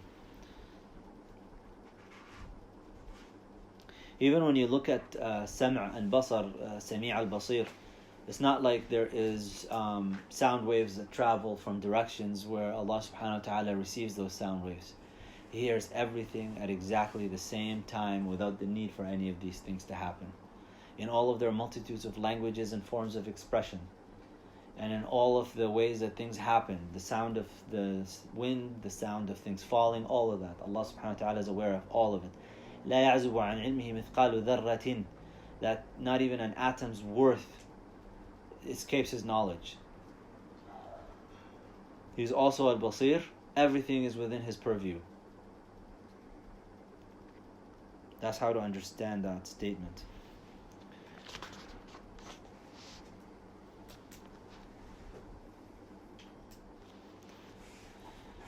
اللهم صل على سيدنا محمد. خلق الخلق بعلمه. So the 19th statement is he originated the creation with omniscience. So Allah's knowledge is also one of the necessary attributes, and you can derive that from just looking at the creation. I mean, how are we studying these things out there? Why are we able to understand them? It's because there is knowledge that's embedded within them. If there's no knowledge, you wouldn't be able to derive anything from it, and we wouldn't be having this conversation right now anyways. So the creation is actually a manifestation of his knowledge. And he created that whole creation from his omniscience, and his knowledge is all-encompassing. Whereas our knowledge, a lot of times, is inductive knowledge. It could be sometimes deductive, but most of our knowledge is inductive. Deductive in the sense that you can deduce something from what you've seen, but to induce it into everything else and to make general conclusions is always inductive. And that's why it always keeps changing. And that's why it's called dhann. Ilm dhanni. It is conjecture. Like for a long time, people thought that there were no black swans. All swans were white. Until Australia was discovered and they saw the first black swan. And then they realized, actually, there's black swans that exist. So that goes with anything. When you see the progression of knowledge in human civilizations, it is really just a product of it points to the limitation of inductive knowledge. Inductive knowledge is useful, it helps us achieve things, but at the end of the day, it's conjecture. يَتَّبِعُونَ إِلَّا الظَّنَّ وَإِنَّ الظَّنَّ لَا يُغْنِي مِنَ الْحَقِّ شَيْئًا. That they follow nothing but conjecture, and conjecture does not suffice from actual knowledge. That's why when someone comes to you, and the whole discussion of religion versus science and all of that, it's actually a flawed discussion. Oftentimes there is no conflicts, and if you understand the tradition properly, you will find that there's nothing that's to cry home about. But let's just assume for a second there is something that genuinely contradicts completely, that this thing that you're saying is against what we have in the tradition. Okay, what you're saying is a product of inductive knowledge, and this tradition is a product of deductive knowledge, because I used pure reason to arrive to that this is Islam is the truth, and this revelation is from Allah subhanahu wa ta'ala, and the creator of the world is telling me something. So I'm going to trust that over your inductive knowledge. And that's how to think about that. If you happen to have a clear contradiction that you can't reconcile, you can always boil it down to this. But oftentimes what people think is contradiction is actually just a shortcoming in their level of knowledge, and they just haven't read enough and they haven't studied the tradition itself enough to know whether something is actually contradictory or not. وَقَدَّرَ لَهُمْ أَقْدَارًا. He measured out the lots for all of all he created. So, look, you are not going to... we'll finish with statement 21. وَضَرَبَ لَهُمْ آجَالًا. And he determined the spans of their lives. قَدَّرَ لَهُمْ أَقْدَارًا. So, you have your divine decrees. Each one of us has our divine decrees. And Allah subhanahu wa ta'ala has given us, and He allotted us for us how long we're going to live in this world, how much money we're going to make, how many breaths we're going to take, how much oxygen you're going to consume, how big you're going to get, how much food you're going to eat, where you're going to live. All of these things Allah subhanahu wa ta'ala has just allotted for all of us. People wonder, and I'll delay this discussion until we're done, inshallah, but just as a preamble to it, this issue of free will and predeterminism. Allah subhanahu wa ta'ala is beyond space and time, and His knowledge of what is going to take place is independent from what you're going to do. He's not forcing you to do anything. He already knows what you're going to do. So it's already written, because He knows exactly what's going to happen. That doesn't mean your choice has been taken away from you. You still have the choice. And in the Sunni school, Ash'ari school, and Maturidis, they talk about kasb. So Allah creates your actions, but then you're given a choice in the metaphysical realm to take these actions, and that's what kasb is. Kasb is to make a choice between a set of actions and say, I'm going to take these actions and these actions and these actions. Allah brings these actions into creation. And it's through your intention, and that's why you're rewarded and punished based on your intention, because you intended for particular things. So you intend for these actions, and these actions manifest themselves. Allah subhanahu wa ta'ala has already allotted for you everything that's going to take place. Now, what this does for us, and what this means for us, is that you basically take it easy on yourself. You don't stress about where your paycheck is going to come from. You don't stress. You struggle, you strive, you work, you study, you go look for jobs, you do all of these things, but internally you should be in a state of peace. Because as long as you woke up, every day you wake up, that means Allah is not finished with you. And you have not taken everything that you were allotted.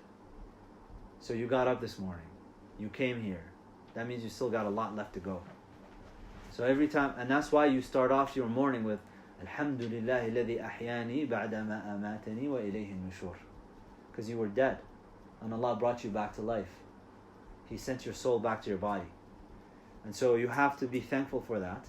And it is just another opportunity for you to repent, to get back to Allah subhanahu wa ta'ala. And as you seek out the things that you seek out in your world, that you don't stress yourself out about it. And ask yourself all the time, what's the worst that can happen?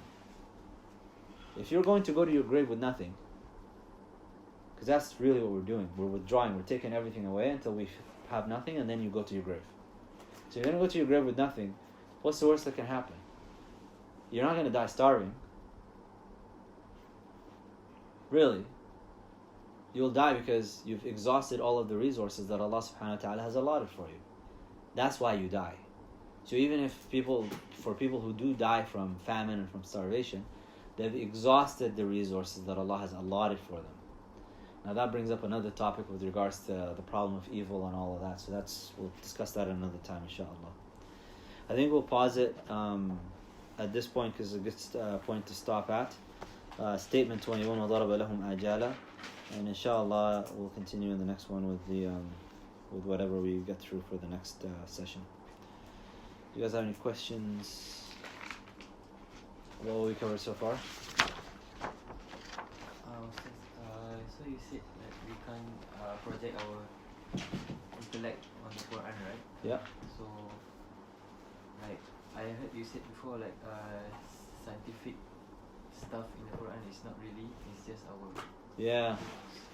What if the verse is really pointing to that?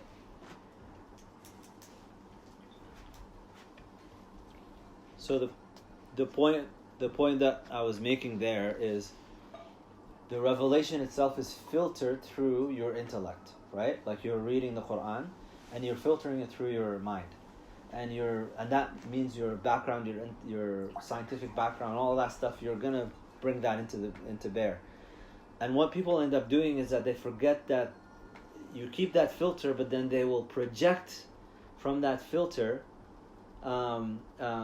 conclusions to say that that's what the Quran is talking about.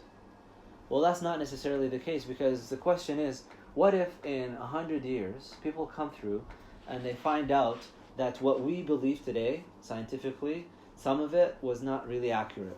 There's like something different, there's whatever, it's whatever the case may be.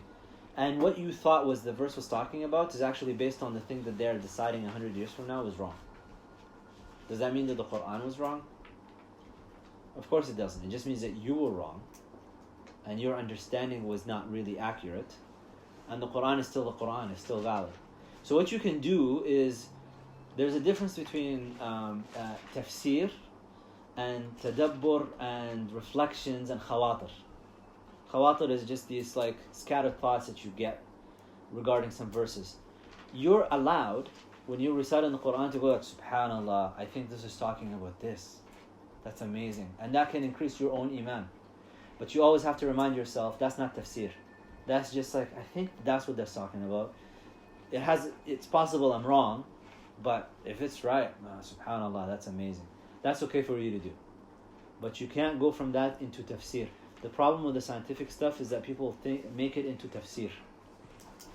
And they turn it into an exegesis, where they say, this is what Allah's talking about. I don't know. Allah's saying this, and you're deriving an understanding based on what you know. But as long as it just keep to the Arabic, and if what you know seems to correlate, go like, oh, mashallah, that's interesting. But that's where I would stop. I would just say, like, my contemplation, my understanding, I think it's talking about this. But that's my filter. Keep the Quran transcendent above these things, though. You can understand things from it and interpret based on the Arabic. There's rules for tafsir. I should also clarify, I don't mean to say that you can't know what the Quran is saying. That's not what I'm saying either. Because it has Arabic, it has rules of interpretation, there's ways to get the meanings out of it. But you have to know that, for example, Allah subhanahu wa ta'ala, just to give this idea to you, Allah subhanahu wa ta'ala says that وَجَعَلَ الشَّمْسَ ضِيَاءً وَالْقَمَرَ نُورًا. So he uses two different words for light in the Quran, ضِيَاء and nur. And he says the shams is ضِيَاء and qamar, the moon, is nur. Now you'll have modern people, they will say that, well, the sun emanates light. It emits light from within itself because of the fusion reactions that are taking place, so it's producing light. And the moon is reflecting light. And subhanallah, if you go into the Arabic, Liya is referring to production of light, and Nur is to light that is reflected. That's what they will say. Thing is, if you go into something like Lisan al-Arab by Ibn Manzur, the Arabic dictionary, and go look at the meaning of the word Liya and the word Nur, he says Liya is Nur and Nur is Liya. They both are just synonyms. Now, there's a deeper kind of, you will find some that will say, yeah, Diya is about production and Nur is about reflection. You'll find that. But what I'm saying is that this is an example of people coming up with their own kind of projections, and they're saying this is why this way is being used. It could be. I'm not saying it's not. It could be. But you have to be careful with these things. Because our knowledge, our scientific knowledge, is inductive knowledge. And the second you think it's absolute, you got a problem. Secondly, whenever you look at anything to do with science, you have to be careful not to say that this confirms the Quran. Because Quran is the base. Quran is the starting point. We don't use science to say this confirms the truth of the Quran. The Quran is true even if science says things that are against what the Quran is saying. if you ever get to a point where you say like this, scientists are saying one thing and the Quran is saying actually no, which I'm telling you right now, you'll never have that. And if anybody says there is a contradiction, there is a problem in how they're understanding the issue. And I will go as far as you want to go with that.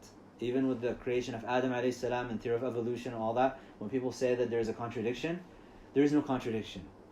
The contradiction is in their minds. But what the Quran is saying and what the scientists are saying and how to reconcile, you can do that. You just have to have knowledge of both areas to really know where the mistakes are and where the issue is with the science and where the people are limited in their interpretation. But that's another discussion.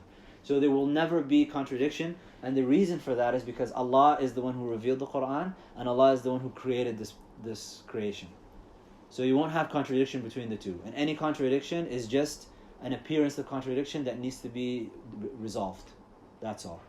But our knowledge of the Quran is absolute in the sense that it's limited. The Quran has 6,236 some odd verses, depending on how you count, and that's all of it. The universe, on the other hand, is still an area of open exploration, and we're still discovering and we're still finding things out. So all of our conclusions right now are based on what we know about it right now. And we look back in the history of science and you find that people 500 years ago and what they knew back then was based on their technological capacities, which we now have more technology. We have more things and more advancements that allows us to discover more and to look at smaller things and whatnot. You know what I'm saying? So science is always going to be secondary to the Quran. And that's why I don't like the scientific miracles business. Even our scholars in the past, when people have tried to do that, they rejected it. It's not new. It's an old issue that has never been accepted. You can have your own ideas, but don't call it tafsir. Does that make sense? Can I ask you something? It's the way I think. I just want to check whether it's wrong about science and understanding of Quran. Yeah. For me, to make it easy, Yeah. I feel like it's like a sky, Okay. which has no limit. Okay. But I got a frame. I can just see a part of it. So at that particular moment, I can see it's just birds pass by. I like that. That's And very then good. it doesn't mean so. Then for me, Yeah. I shouldn't use frame Yes. to understand the sky. Okay? Yes. At that particular moment. Allah nawar alaik. That's good. That's very good. That's actually a very good way to look at it. The sky, you have the sky and you have your own frame, and you're looking through your frame at parts of the sky. And you can't just say, I have seen the whole sky just from your own frame, or judge the sky based on your frame. That's very good. So to me, I try to say, okay, don't make any particular frame. Exactly. Yet. Yes. That's very Just good. keep it open. And Barakallahu feekum. That's really good. That's really good. Any other input? Ideal? You good? Shaheen, feeling good? Alhamdulillah. Alright, inshallah we'll continue next week with the matan. one more question. May Allah grant us life to do so, yes? 5 pillars of Islam and 6 articles. 6 articles of faith in Iman. Faith. Which can you repeat? So, you know the 5 of Islam, right?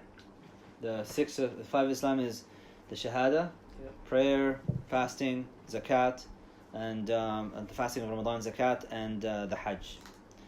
And the zakat we're talking about is not the zakat at the end of Ramadan. It's the zakat of if you have the nisab, if you have the minimum amount that has had a full lunar year pass over it, that's your zakat. And Hajj if you're capable. The 6 articles of faith, al-imanu billahi, so belief in Allah, wa malaikatihi, the angels, wa kutubihi, the books, the revealed books, wa rusulihi, and the messengers, wal yawm al-akhiri, and so the final day, the judgment, and wa qadari khayrihi wa sharrihi, the divine decree, the good and the bad of it. These are the 6 articles of faith. Okay? Alright, subhanakallah wa bihamdika, ashhadu an la ilaha illa anta, astaghfiruka wa atubu ilayk.